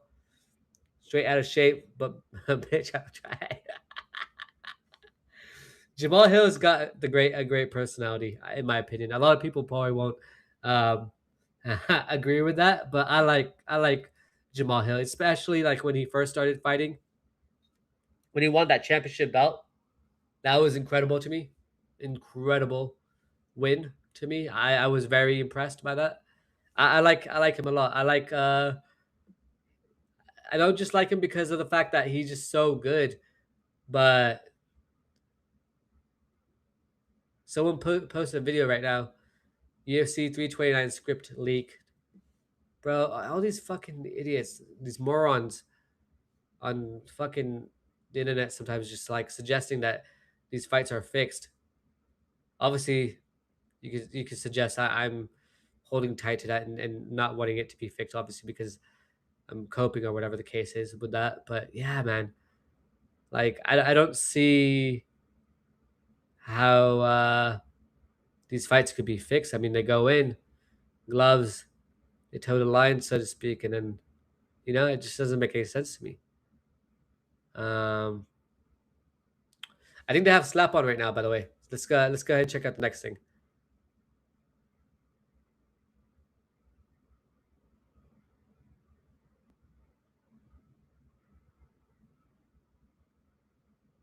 Yeah, this is interesting, to be honest with you guys. Because Charles, I think, in my opinion, outstruck Max Holloway. That was the one thing I noticed in that fight with Charles Oliveira.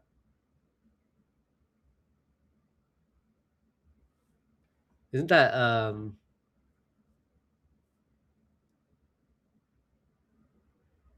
can't remember his name.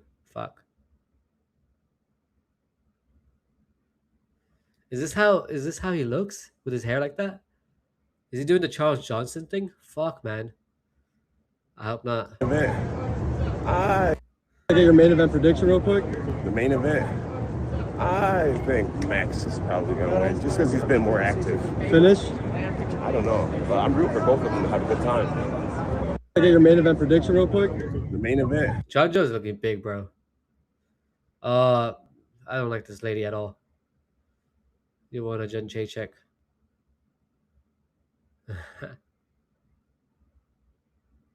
Yeah, Max Holloway's been dropped against Gaethje, against Dustin, and obviously knocked out by Ilia Topuria.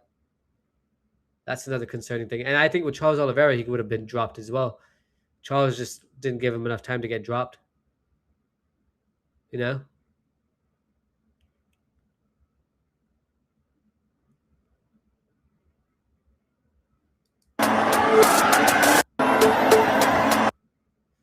The bartender sees when the line gets cooked. Line cooks get off work. That's funny.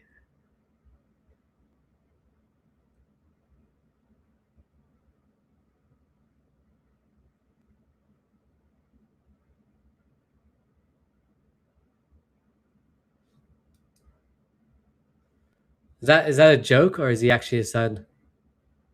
He's kind of a loner. That's funny. That is funny. Oh boy. What was that? Yeah, I love Jon Anik, man. Honestly, Jon Anik is amazing. This guy who looks like Paddy Duplessis. Huh. Yo, he's hanging on to that foot like a crazy boy. It's funny though.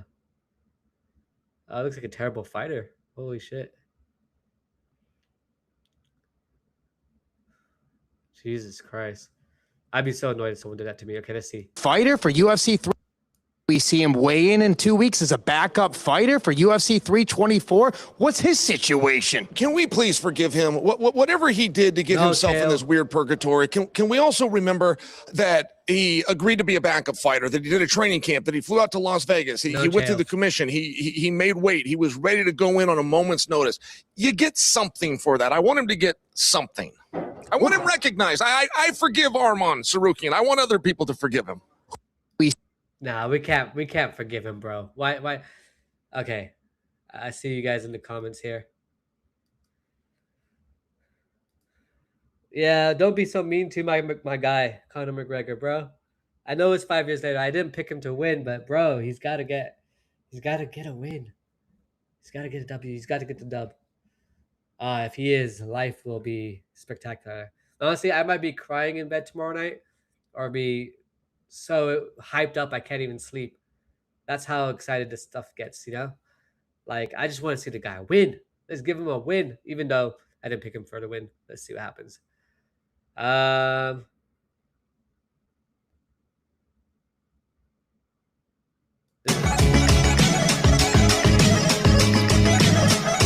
This is AI?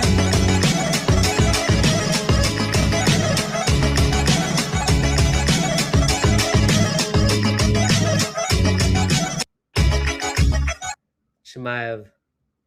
Hamzat Chimaev. The curse. We don't have curses for UFC 6. Yeah, this is something that I do kind of. I'm not going to suggest that this is going to happen. I hope not. I mean, every BMF title holder ends up getting knocked out for some reason in the next fight. So hopefully that doesn't happen with Max Holloway. But let's see. Finally when I got the call for the UFC 6. And they don't have the curse. We don't have curses for UFC 6. I knew I was I knew I was on the curse during the Charles Oliveira fight, so my curse is gone. I'm good. Finally Yeah, I don't know if that's true. Didn't the UFC game come out after the fact? After the Charles Oliveira fight, if I'm not mistaken. All right, Matt was a special person in my life.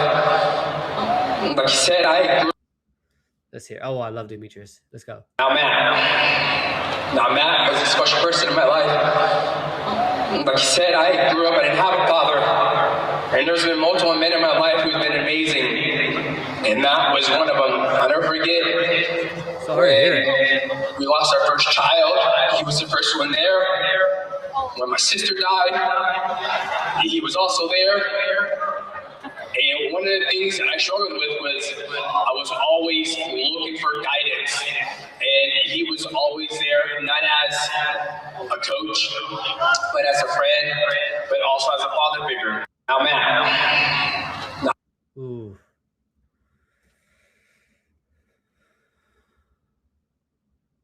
Matt Hume.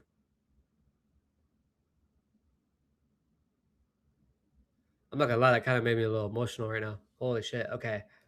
Yeah, I didn't know DJ's child was passed away. I didn't know that DJ also had like a sister who passed away. That's deep shit, bro. Holy crap. Let's get, what is this? Oh, okay. Nah. Hall of Fame. Takes his rightful spot amongst the greats. Yeah. I don't know why. You know what, man? I want to say something about this topic. Everyone says Demetrious Johnson was like not respected by Dana White, the company. Look, he was on ABC fight cards. He was put on these cards to try and promote him as much as they possibly could. He just wasn't sellable. Like now we see his personality and we like it and we like him because of the personality and who he's become after the fact that he's retired. But like back then when he was fighting actively in the UFC, he wasn't a showman. He wasn't someone who would like, I mean, he would have tremendous fights, don't get me wrong, but he wasn't someone who would be incredible on the mic, you know? And then the fact that they're lower weight class as well, you needed someone like Henry Cejudo, as cringe as he possibly is, to have that sort of stick where people either hate or love him, you know? Like it is what it is, you know what I'm saying? Like, and it is what it is. Like that's what it is. So yeah. Also, I don't know if you guys saw that Jake Paul did the little mirror thing that all right, let's see. I always tell myself I want to live with the whites. Every time I'm around the whites, I'm reminded that I am a degenerate and I don't belong with these classy, boring whites. Fudge, man. I love Strickland. Welcome to another episode of UFC Champion Tarzan.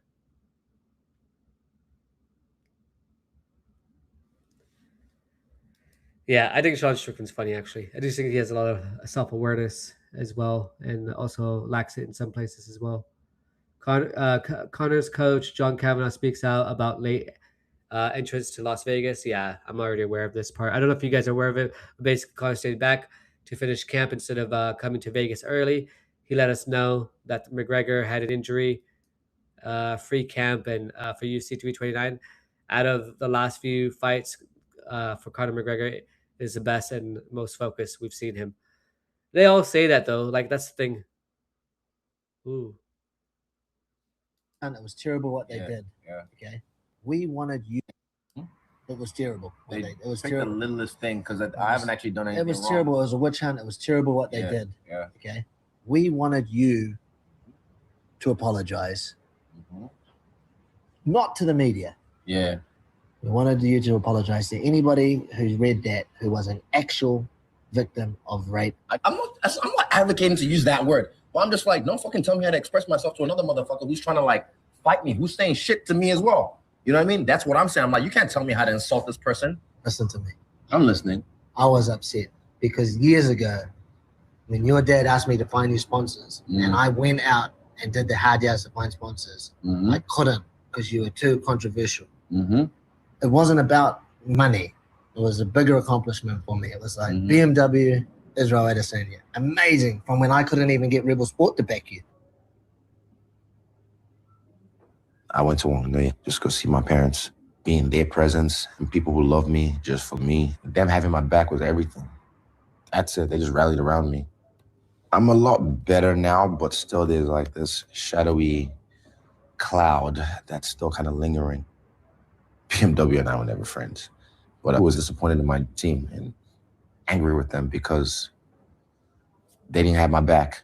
Funny thing is, even Eugene used to make fun of me. Like when my dad started kind of getting involved a little bit, he might tell me, oh, you know, it's just been you and me. Your dad just got here, but he needs to understand the fight game and this and that. But in my mind, I'm like, nah, he was here way before you. Way before you. Before I even knew you existed, he was here. So I don't know what you're talking about. But it's like, it's almost like they were worried that my dad's gonna like check them, but it's good. I like that. He's just there, like like that hawk just watching that eagle, just like, yep, cool. Ooh, that's interesting.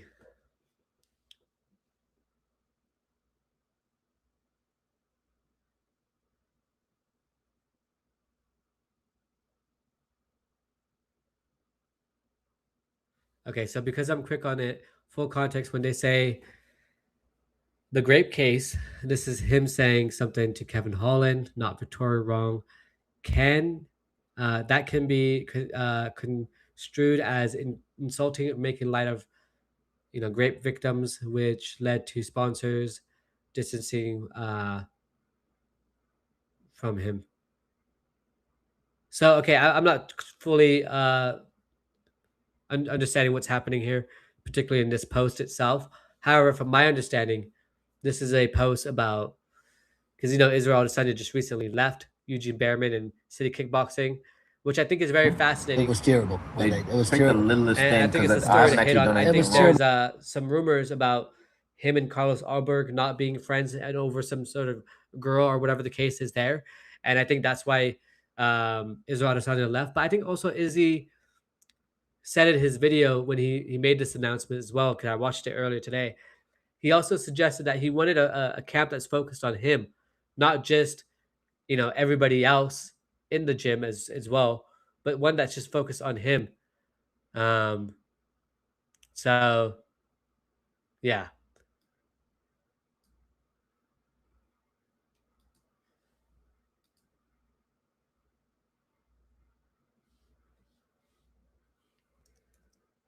Just letting my friend know I'm live now. Let me see if let me see if Clutch Attitude wants to join. We got 10 likes so far on this video. Let's keep it going. What's his face? Let me see if Colin wants to join.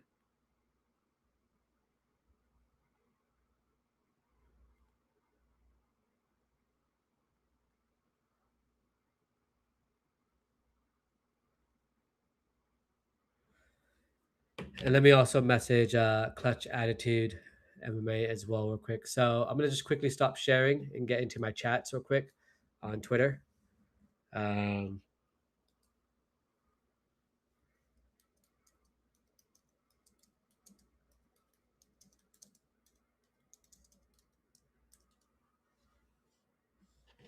Sometimes Clutch Attitude MMA doesn't see the messages on X. But if you guys haven't checked out his channel yet, please do go ahead and check out his channel. Yeah, it's pretty good. It's a pretty good channel. I'm not gonna lie.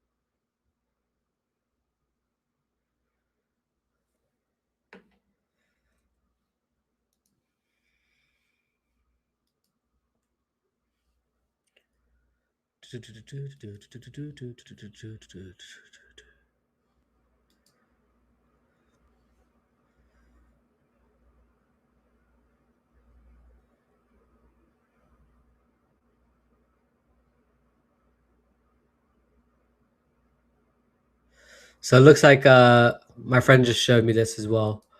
What I'm looking at, I'm gonna share with you guys from Messiah. By the way, shout out to Messiah as well. Go ahead and give him a like and follow on X as well. But he's saying here, once you get 10 losses in MMA, you should be dropped. It's like failing out of school. I don't completely agree with this take here. However, it's fascinating to see that Robert Whittaker has 9 losses in the UFC. Although he's had a tremendous career, it's just most recently he's had more losses. Brandon Royval, I didn't know had that many losses. I know because we saw Max Holloway's record earlier today. I just assumed we would see him more live as well. I'm gonna go ahead and get the Clutch Attitude MMA to join me right now. So just bear with me real quick. I'm gonna have him join me, and then we're gonna go live on his channel as well. So bear with me 1 second, guys.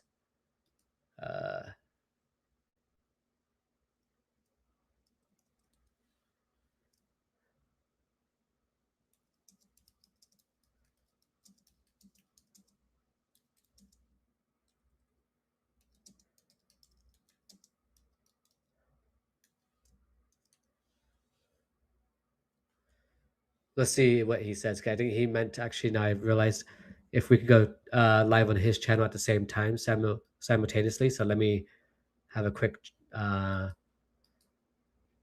Let me just clarify that with him real quick. I think that's what he meant.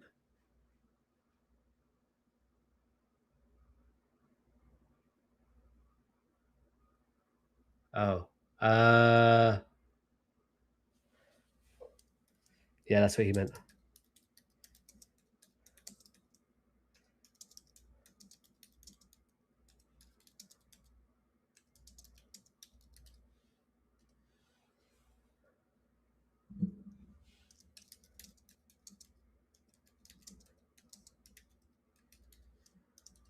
Yeah, that's definitely what he meant. Okay. Let me see what we can do. If we can pull it together for you guys. Fine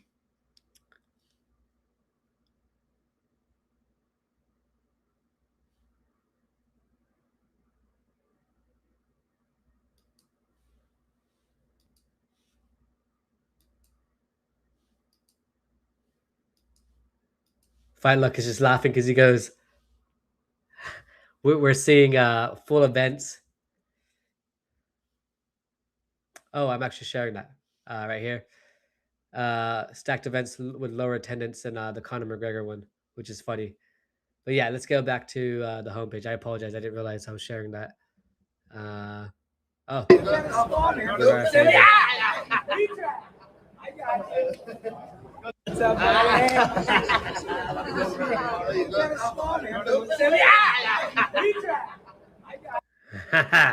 That's funny. They are funny, guys. Okay, let me have him join us, and then we'll figure out how to do the simultaneous live for you guys, live stream. But let's get back into the next stuff. I didn't realize I was sharing my stuff. But if you guys haven't already, we're gonna find out Saturday night. Come Saturday night, this Saturday night. Where can I hire this ghostwriter? Yo, the Josh Hoka is funny, bro. Rumors about him going to light heavyweight, which I think are false. But yeah, this is my UFC channel. I usually repost like cool stuff from my friends and stuff like that. If you guys are already following me, go ahead and follow me now. That'd be pretty dope. And I'm gonna go ahead and follow back Fight Zone. But yeah, go ahead and follow me. And if you haven't already subscribed to the YouTube channel, or if you haven't already liked the video, please do like the video. And then let's get into the chat, hopefully with Clutch Attitude MMA coming up very soon. Okay, so one of you guys are commenting in here. DZ. Okay, so he said Holloway built his career on absurd output, volume strikes per minute at featherweight and light weight. Moving up to welterweight against a bigger frame, does he sacrifice that volume for power? That's a great question. Hold on one second. Let me get Clutch Attitude MMA here in as well, and we can possibly do that together. What's up? What's up? What's up, Clutch Attitude? How are you? Hey, sorry, I'm already live. I've been in live for about an hour and a half, so that's shoot, I didn't know. Yeah. That's why I was like, I wouldn't mind doing the simultaneously the live stream as well, but I just wasn't too sure. What I can do is I can cut up a clip for you to share that on your channel afterwards from when you joined. Is that something that would be okay? That's fine, bro. That's fine. Yeah. Bro, so this guy's asking DZ. He said Holloway built his career on absurd output volume strikes per minute at featherweight, lightweight, moving up to welterweight against a bigger frame. Does he sacrifice that volume for power? Holloway built his career on absurd output volume, strikes per minute, and at featherweight and lightweight, moving up to welterweight against a bigger frame. Does he sacrifice that volume for power? I mean, we will see Saturday night, bro. We will. He said, try to be honest with you, we don't know. This is he said, or try out work, outwork McGregor arranged like he did against Gaethje. Yeah, that's what I think is possible, bro. And DZ, by the way, thank you for the comment. I appreciate it. I think that's so David, by the way. Now just look at his message. My friend David. Shout out to you, David. Appreciate you, bro. What were you saying? Sorry. Bro, I mean, it's so many unknowns here in this fight, you know? We don't know how they're gonna look as far as Yeah. at 170 look, because of course we've seen 170 Conor McGregor before, but it's not the same. And You only know, 40 it's gonna seconds in be a that. 5-year layoff. Yeah. So many unknowns that we have, but they do look pretty good. You know, they look fit. They look like they you know, like they're ready for it. So, and also So Max Holloway has lost his fight against Charles Oliveira, won against Justin Gaethje, yeah. lost against Ilia Topuria. So he's not in his Prime. he might be in his prime, but he's not like dude, you know, like they're saying, oh, he should get a title shot next. You know, I'm not sure about that. You know, you got Arman Tsarukyan, you got other people in there. No, So I don't a think win Arman against Tsarukyan deserves McGregor it. maybe raises up his stock, but Yeah. he even said it himself, you know, I'll beat Yeah. him up and then I'll get a rematch and beat him up again. You know, so Yeah. he Just might push for a rematch against Conor McGregor because that's his best payday. Yeah. And then if he loses, we don't know what happens to him. But I picked him to win. I would love for McGregor to win because Me too. I just don't know what would happen. You know, maybe he skips the line. And he does get to skip the line because he's Conor McGregor. So if Islam Makhachev wins against Ian Garry, where being honest with you, I mean, I like Islam Makhachev a lot, but every day I think about this fight between Islam Makhachev and Ian Garry. I keep leaning towards Ian Garry to win. So not me. Yeah, man. I think the frame is gonna give him issues. No, I don't think that's going to be the case with Ian Machado Gary and the Islam Makhachev fight. But I don't want to divert from this one. I just wanted to kind of pick up a couple points that you said. So I wanted to ask you about specifically one part of the face-off that they had. But before we get into the face-off, I know you suggested that Arman Tsarukyan deserves that title shot. I don't think he does anymore. I mean, he's fought Dan Hooker in the last fight that he had last year. And on top of that, he beat Charles Oliveira back in 2024, 2 years ago. He just hasn't had enough, UFC fights, in my opinion, to warrant for him to get that title shot anymore. I think he actually needs to fight a few more guys and get those wins against them. And he could be doing that. He's just doing it in RAF and in wrestling. Yeah, I mean, but the guy's the #1 contender. I mean, you already had But that the faded, fights. no? He is. No, I'm saying that faded though, since he hasn't been really fighting or active. Well, he hasn't been active because the UFC hasn't put him on a fight because, you know, they know he's gonna win. But I think he's the clear #1 contender. I gotta disagree with you there. I mean, he's in my opinion, he has to be the next guy up because the guy's the best lightweight. You know, I might even say he's better than Ilia Topuria. In my opinion, the guy has he's the best lightweight in the planet. Arman Tsarukyan has wrestling.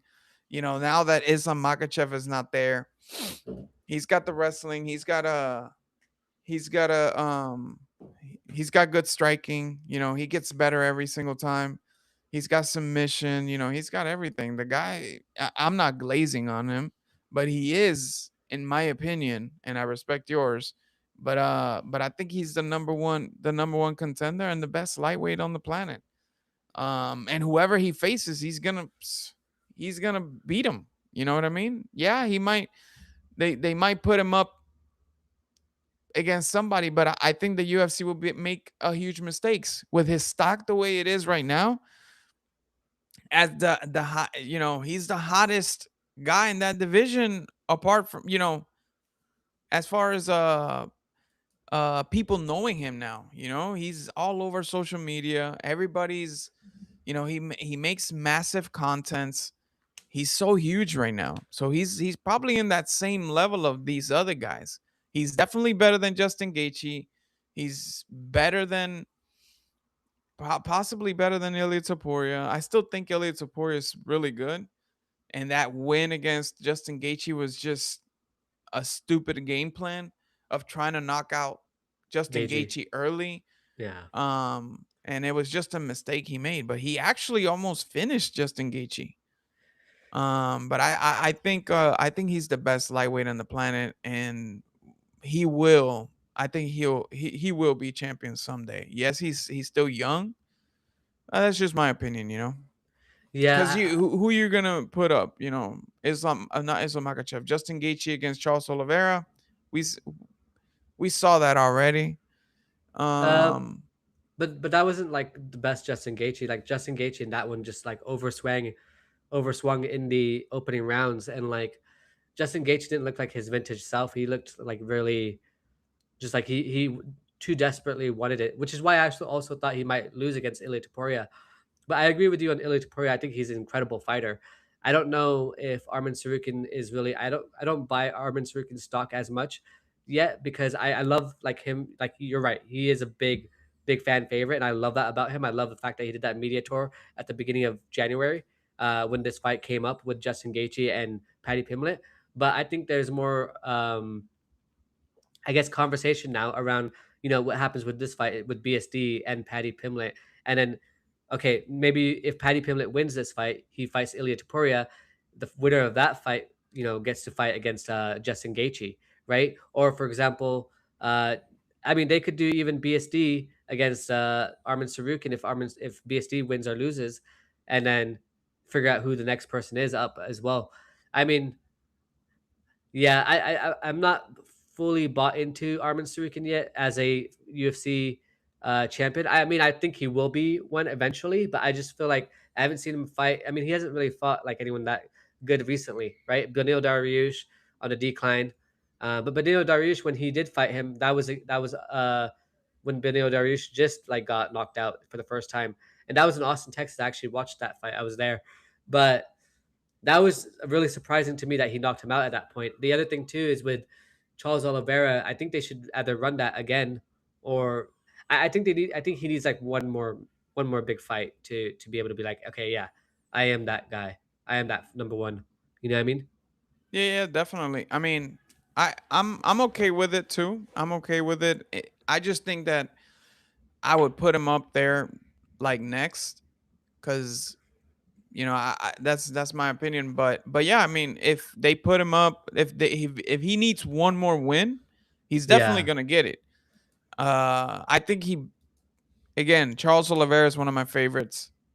But at this point in his career, I think he beats Charles Oliveira again. Yeah. So yeah, I mean, if you put him up against Charles Oliveira, he beats Charles Oliveira. If you put him up against whoever wins out of BSD, now you're gonna have him wait another 4 or 5 months before he fights the winner of BSD and Paddy Pimblett, or whoever it is there. I think they just need to fast track him to a championship fight. That way they know what they got there. Once they know what they got there, if Justin Gaethje beats him, which I doubted, highly doubted that he beats him. Justin Gaethje's he's got that was the best win of his career for sure. Yeah. But I can't say that Justin Gaethje is now the GOAT of lightweight. When we've seen him in his past fights being such a Rufus, just being stupid as hell. Yeah, I know what you mean. And then when you fight a guy that has good wrestling, better wrestling than you, better jiu-jitsu, better fights well at range, has some leg kicks that are probably as good as his. I mean, yeah, leg calf kicks, high kicks, everything. Yeah. Arman is a complete fighter. The only thing that he's got against Justin Gaethje is probably his gas tank. We've seen him gas in some of the fights. The Charles fight, that right? that was probably but that was young Arman Tsarukyan. Yeah. That's the one point that you have in your favor, and it's we haven't seen him fight that much as of late, and it's just his wrongdoing too.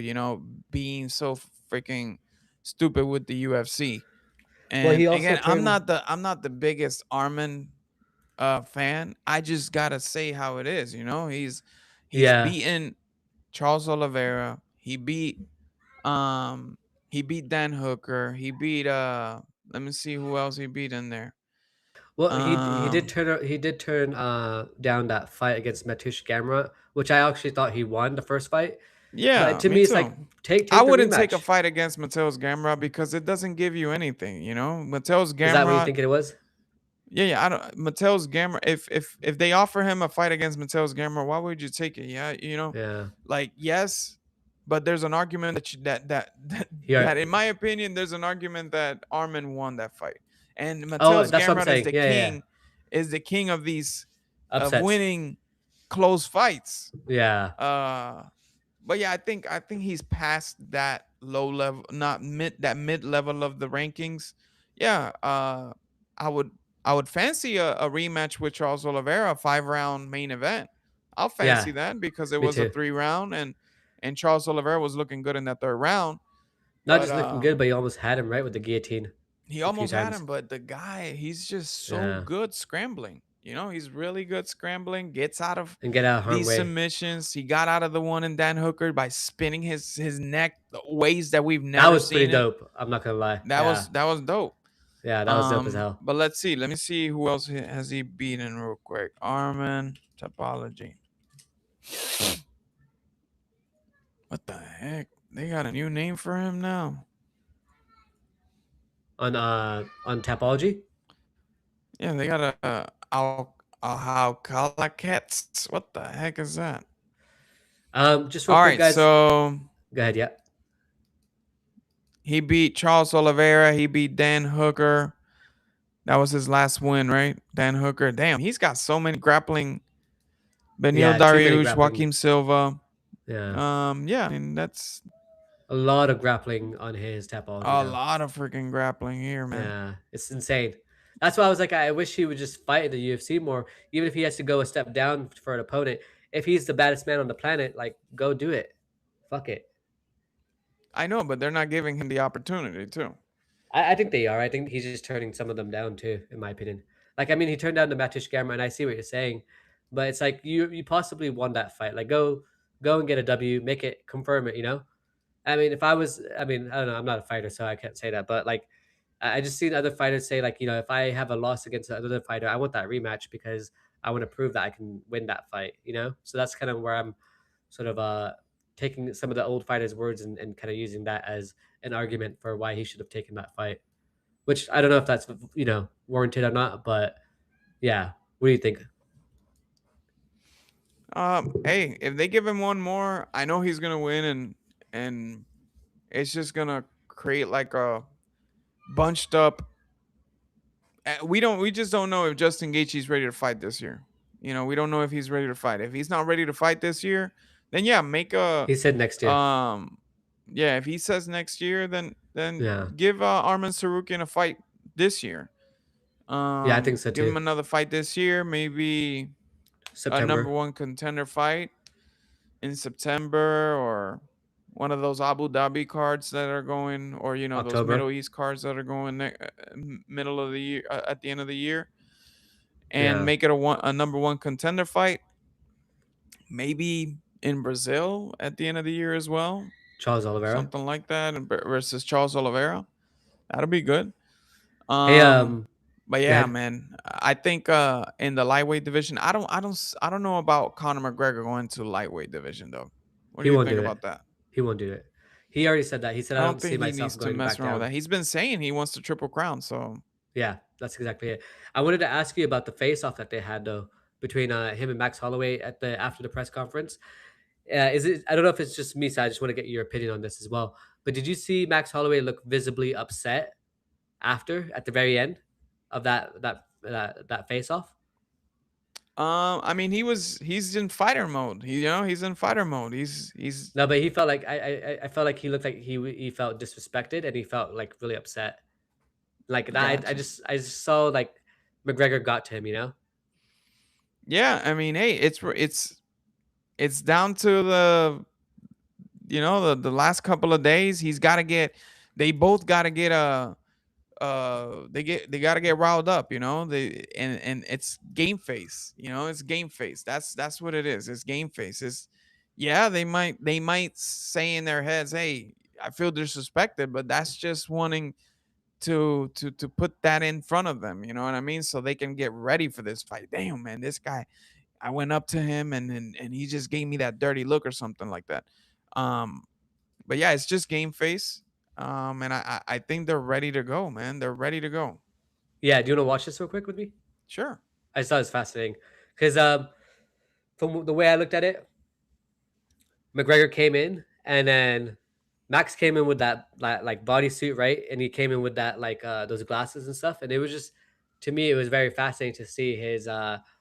He was very cool. Wanted to shake his hand after like they had like a head to head thing there. And then on top of that, like towards the end of right at the end of the clip, you'll see, Holloway's like entire demeanor changes. You ready? Of course.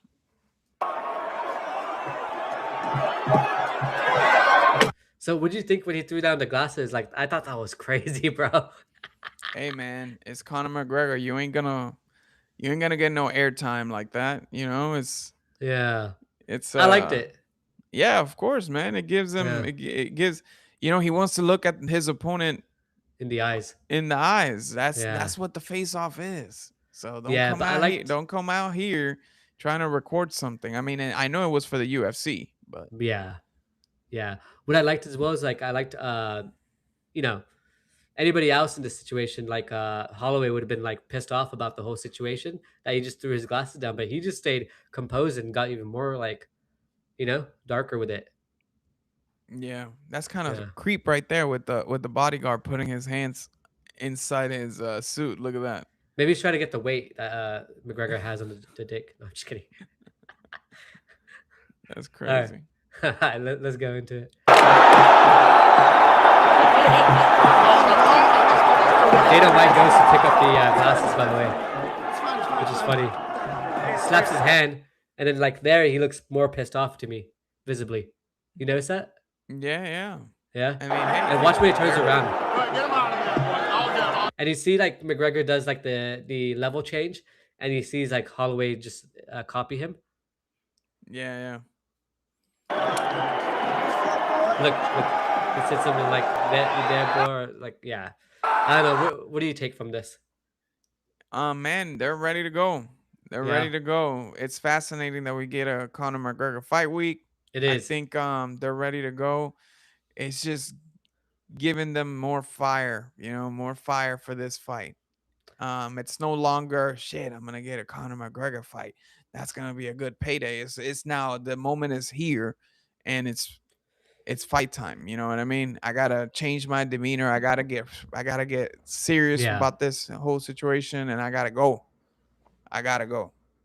So, in both situations, I mean, Conor McGregor was fired up. He was running circles around in the back, just looking for Max Holloway. That's a crazy video there too. Oh yeah, you're right. Yeah, like after the press conference, right? Yeah, after this moment right here, I think they went to the back, and Conor McGregor was just circling around and just. I think it was right before this. They're fighters, man. We can't. Yeah. We're not gonna understand that moment because I mean I'm not a fighter, but it's a situation where they're just putting their opponents for months in their head. How is it gonna be? And then when the moment gets there, they it's no longer imagination. It's now reality. It's in front of them, and they have to pick apart those moments that they had in the training camp, and now make it into reality. So once you have your opponent in front of you, you want to look at your opponent in the eyes. Get a sense of what they're gonna look at each other in the eyes the rest of the fight. So it's good for them to get riled up beforehand. Feel out your opponent and shit. So I think it's gonna be amazing, man. I think it's gonna be amazing, and I think there's no longer the narrative of oh shit, Max Holloway has been more active and shit like that. Now You've seen them both side by side. They look the same. They basically look the same. The physique is there. Now it's more of, and also the things that have come out. Conor McGregor living in the gym, Yeah. doing all this. So now it's more like, okay, have you been living in the gym? Okay, so you've been training. Cool. But what's the level of training that you've been doing? You know what I mean? And his striking coach has been saying that, he's been hitting really hard. They're looking at Oscar Willis said, "Hey man, I looked at him doing Yeah. pats and his power is better than the one when he was fighting Lightweight. again, when he was about to fight Donald Cerrone." So, the power is the power is probably gonna be there. So Yeah. I worry for Max, You because do? he's been getting knocked down pretty Yeah. bad. So. Actually, I was sharing something earlier. So he got knocked down in the Dustin fight. He got knocked down in the Justin fight, and he even got knocked out in the Ilya Topuria fight. And I showed I think one of our guys in the group chat posted that, and I shared that with the channel as well. But yeah, man, that's definitely a factor there, right? Like for sure. I wanted to ask you about the upcoming the other fight with Gable Steveson and this Alicia Ellison. What do you think of Gable Steveson so far? And like, what's your read on him? Because I don't really, I'm not I'm not his biggest fan right now. I mean, the guy is Olympic gold medalist. But I mean, his personality is like, That's the biggest in his sport. In yeah, wrestling, that's the biggest award you can get, and also a 2-time award. Wrestler of the year of some sort. Also, I mean, the guy has tasted victory in all in his sport, which is the wrestling. He's there. As far as him not coming into MMA early, that's what worries me a little bit. But the guy's good. I mean, he knocked out a guy, and yeah, the level is not the same, but he knocked out a guy, and he was about to take him down, and the guy wasn't, he couldn't even grab on the signal leg before the guy was knocked out. So the power is there. We know that. This guy, Elisha Ellison, he's gonna get knocked out in the first round within you a think so? minute and 30. Or maybe even less. I mean, Brando Pericic, who Yeah, that guy's good too, in my the opinion. guy is good, yeah. Brandon Pericic, yeah, I like him. I like him a But lot. I would probably, they're building up for a fight against Josh Hockett. That's what I want to see. Once he knocks out this guy, Gable Steveson knocks out Elisha Ellison, maybe fast track him into a top 10 opponent in the heavyweight. I mean, the guy has the skills. He's got better wrestling than the whole entire roster in the heavyweight and maybe even light heavyweight division. He only weighted into, I think, 230 or something like that. So he can 240. probably, if he leans down a little bit, he could probably even make 205. He's not a big guy as far as height goes. He's just built really big. Big bone, thick guy. He's training with Jon Jones, who, he's giving him the ins and outs on everything. We're gonna see pretty good things about this guy. I think, yes, the outside of the thing, like I told you, the drama and all that crap, I'm not a You aware fan of of it? it, so I don't care about it. Yeah. But No, but I as just mean far his as personality in the is just cage, so yeah, his personality is dry. he's just blank, Fake. But Yeah, maybe fake. we've started seeing this guy now. So maybe he builds up a personality later on, not a Josh Hockett, because I I watched mean him. Josh Hockett is stupid as hell too. I like him. I like Josh Hookett though. Yeah, I mean we like it because it's entertaining, but at the same time, It is. he's very It is. disrespectful too. I just find him funny as hell though. Like I like his personality, but it's funny because Gable Steveson was suggesting that Josh Hookett is gonna go down to light heavyweight. Correct. Yeah, there's a good chance. And again, Gable Steveson, if he wants, he can too. If he gets a belt at heavyweight and he matures and gets deeper into the sport, Yeah. there's a good chance he can make 205. I mean, Daniel Cormier made 205. And they got a pretty similar build, you know? They're wrestlers, they're heavyweights. DC was fatter too, I think so. Probably. I mean, he's tucked in a little bit, but yeah, I mean, he could probably make 205, you know? So that's a good chance for him to be a double champ or something like that, you know. We don't know yet, but I think he knocks out Elisha Ellison pretty quick, and they fast track him to a top 10 match. Maybe against Curtis Blades, give him like the Josh Hoka treatment, get him against Curtis Blades, beats Curtis Blades, because Curtis Blades is, you know, I'm a fan of the guy, but you know, he's past his days, so he can beat Curtis Blades and then get a title eliminator, and then get to, I don't know, Tom Aspinall, who's probably the only guy that can beat in my opinion, I think the only guy that might be able to beat him is Tom Aspinall. Regarding Gable, yeah, I think Gable Steveson. I think Cyril Gane's a good one too, though. Cyril Gane, he's good, but I don't like him as a fighter because I don't like his whole antics with his fouling, the serial fouler. Yeah, but what would you do? I mean, with a guy that can wrestle that good. Yeah, he'll just take him down. Can you stop? Can you stop the takedown? Can Cyril Gane stop the takedown on this guy? No, he probably can't. I don't know. I don't know if he can. But that's he can fight at range. He can fight at range, but as soon as that guy, as soon as he throws a kick, Gable Steveson grabs on a single leg, puts him on the ground, and then just uses his body to, you know, and if you haven't seen him wrestle, you should. Yeah. Go check out his wrestling. And for a big ass guy like that, yeah, he's just so freaking good, you know, as far as getting into positions and everything. I mean, the guy looks like he's light on his feet, you know, and moves around and does things with his body that you're like, what the heck? This guy's 230 pounds. Now, I would love for this guy, Wyatt Hendricks. Who's that? Wyatt Hendrickson. He's also another one of those wrestlers. He's on RAF right now. Okay. If he comes into the UFC, that guy can also be a heavyweight champion. The guy is really good too. But right now he's just a wrestler, and we don't know if he's got any striking. And also Gable Steveson, he's not the best strike. He doesn't have the best striking either. He's learning how to strike now. So we got to see how that translates later in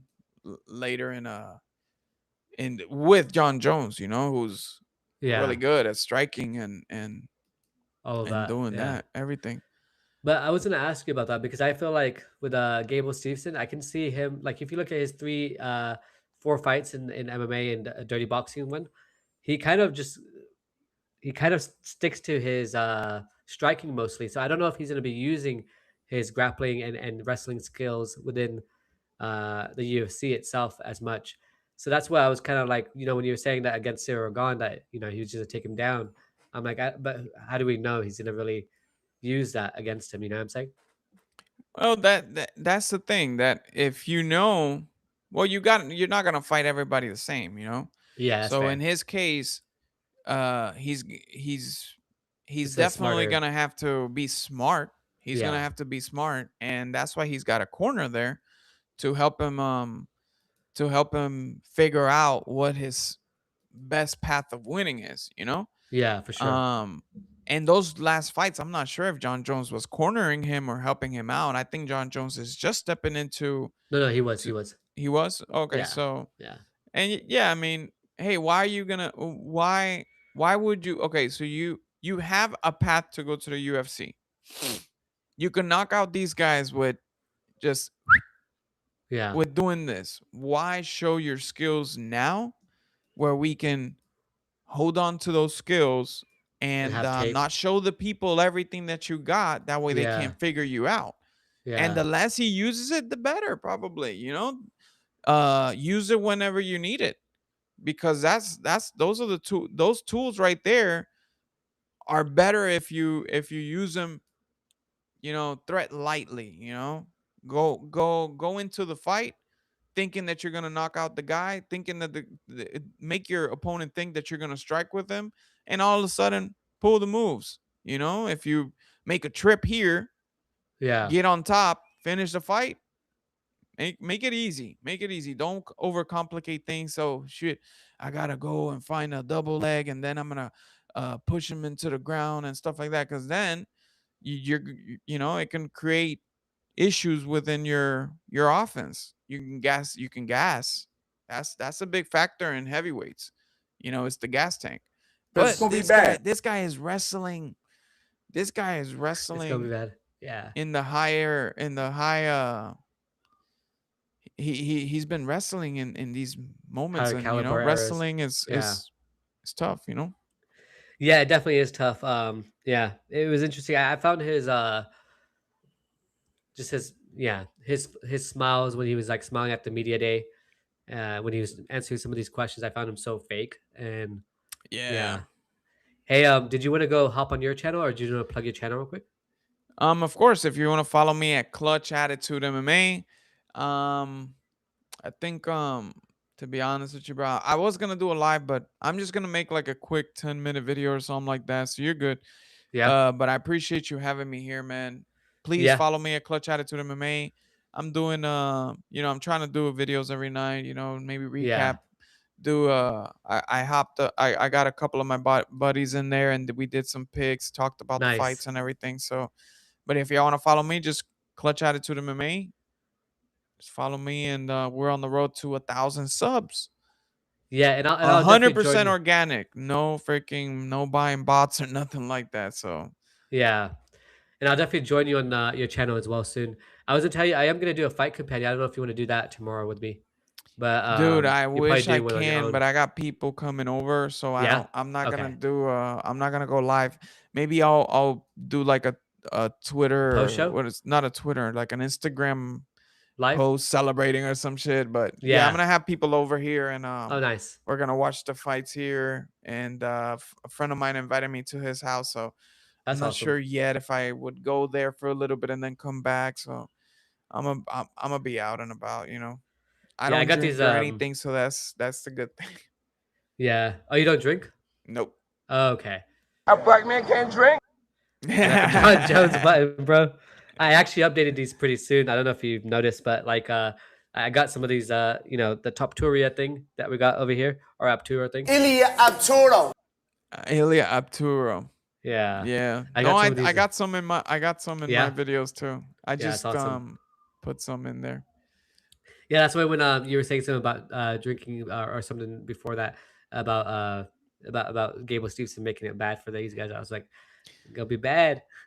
Yeah, you know? no, he's fake. He's got no personality. The guy is so he's gonna be one of those guys that we hate. You know what I mean? Dry. The guy that we already do, because he's got no personality, has the cookie cutter responses on the, you know, and the allegations that literally the state changed the laws afterwards because of the consumption of alcohol.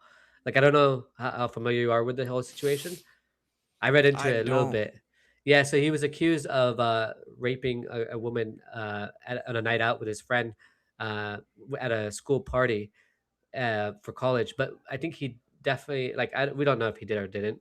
But apparently that case went on for ages. And then on top of that, it just got dismissed essentially, or like, you know, removed because, or accused, whatever you call it, recused or whatever. But it was because the state of Minnesota has something where if the person has drank alcohol, they consent to. Oh wow! Yeah, that's crazy. To sex, basically, and it's like, it's so crazy because I'm like, what the fuck? How can you actually? And then they changed the laws afterwards, because in their like closing statement or whatever, that one of the lawyers on her side said something like, you know, we should change this law in the state of Minnesota because this doesn't make any sense. If someone consumed alcohol, then it's still possible that they didn't, you know, consent to this activity. Yeah, no, that's crazy, man. Yeah. I mean, I'm glad that they changed the law. But he got away with it, essentially. He got it correct. He got away with it, which makes him a freaking monster. Yeah, he's crazy. He's crazy, and I could just see it in his personality, because you could see the darkness in his eyes when he was like talk. I mean, that's possibly because of the fight coming up as well, but also just you can see a little bit of like evilness in his eyes. That's it. Yeah. Unfortunately. Yeah, we're not gonna like this era of Gable Steveson. It's gonna be a dark era, man. It's gonna be a dark era.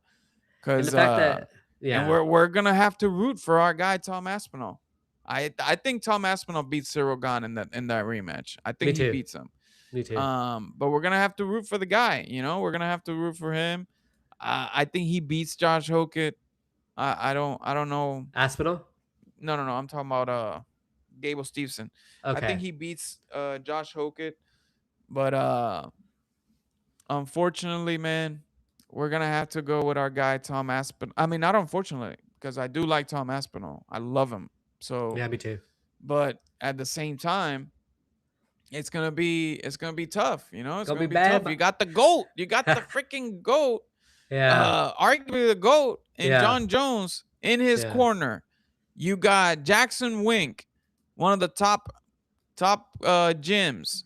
You got a top guy, probably the best wrestler that has come into the UFC. Yeah. Number 1 wrestler coming into the UFC. And you got all the tools next to you to be the guy. You know, Jon Jones is taking a step back and just teaching you the ropes. Yeah. It's a recipe for success. And if he doesn't succeed, then that's crazy. But bro, do you think the whole thing is gonna be a dark situation? You know, it's gonna be dark. The guy is gonna get, you know, they're gonna call him this whole. They're gonna be talking about this situation for years. Sexual assault, yeah. Oh yeah. They're gonna be talking about that. They're gonna put. Well, it they in were his in the face. comments, dude. They were like, people were shitting on him in the comments. Oh yeah. I seen the comments on the not the ceremonial weightings, on the weightings and when he was when they brought him in for a little bit on the weigh-in show. Yeah. People in the comments were. I didn't like him either. I'm just like, fuck this guy, man. Yeah. You know what? I was gonna ask you real quick. So you said you're hitting up to 1,000 subscribers pretty soon, right? I just surpassed 100 and I'm at 157 now. So there you go, bro. I'm pretty excited for that. But yeah, man, it's pretty awesome because I noticed you have some people on your channel as well, which is awesome as well. And I think it's good to keep it growing and stuff like that.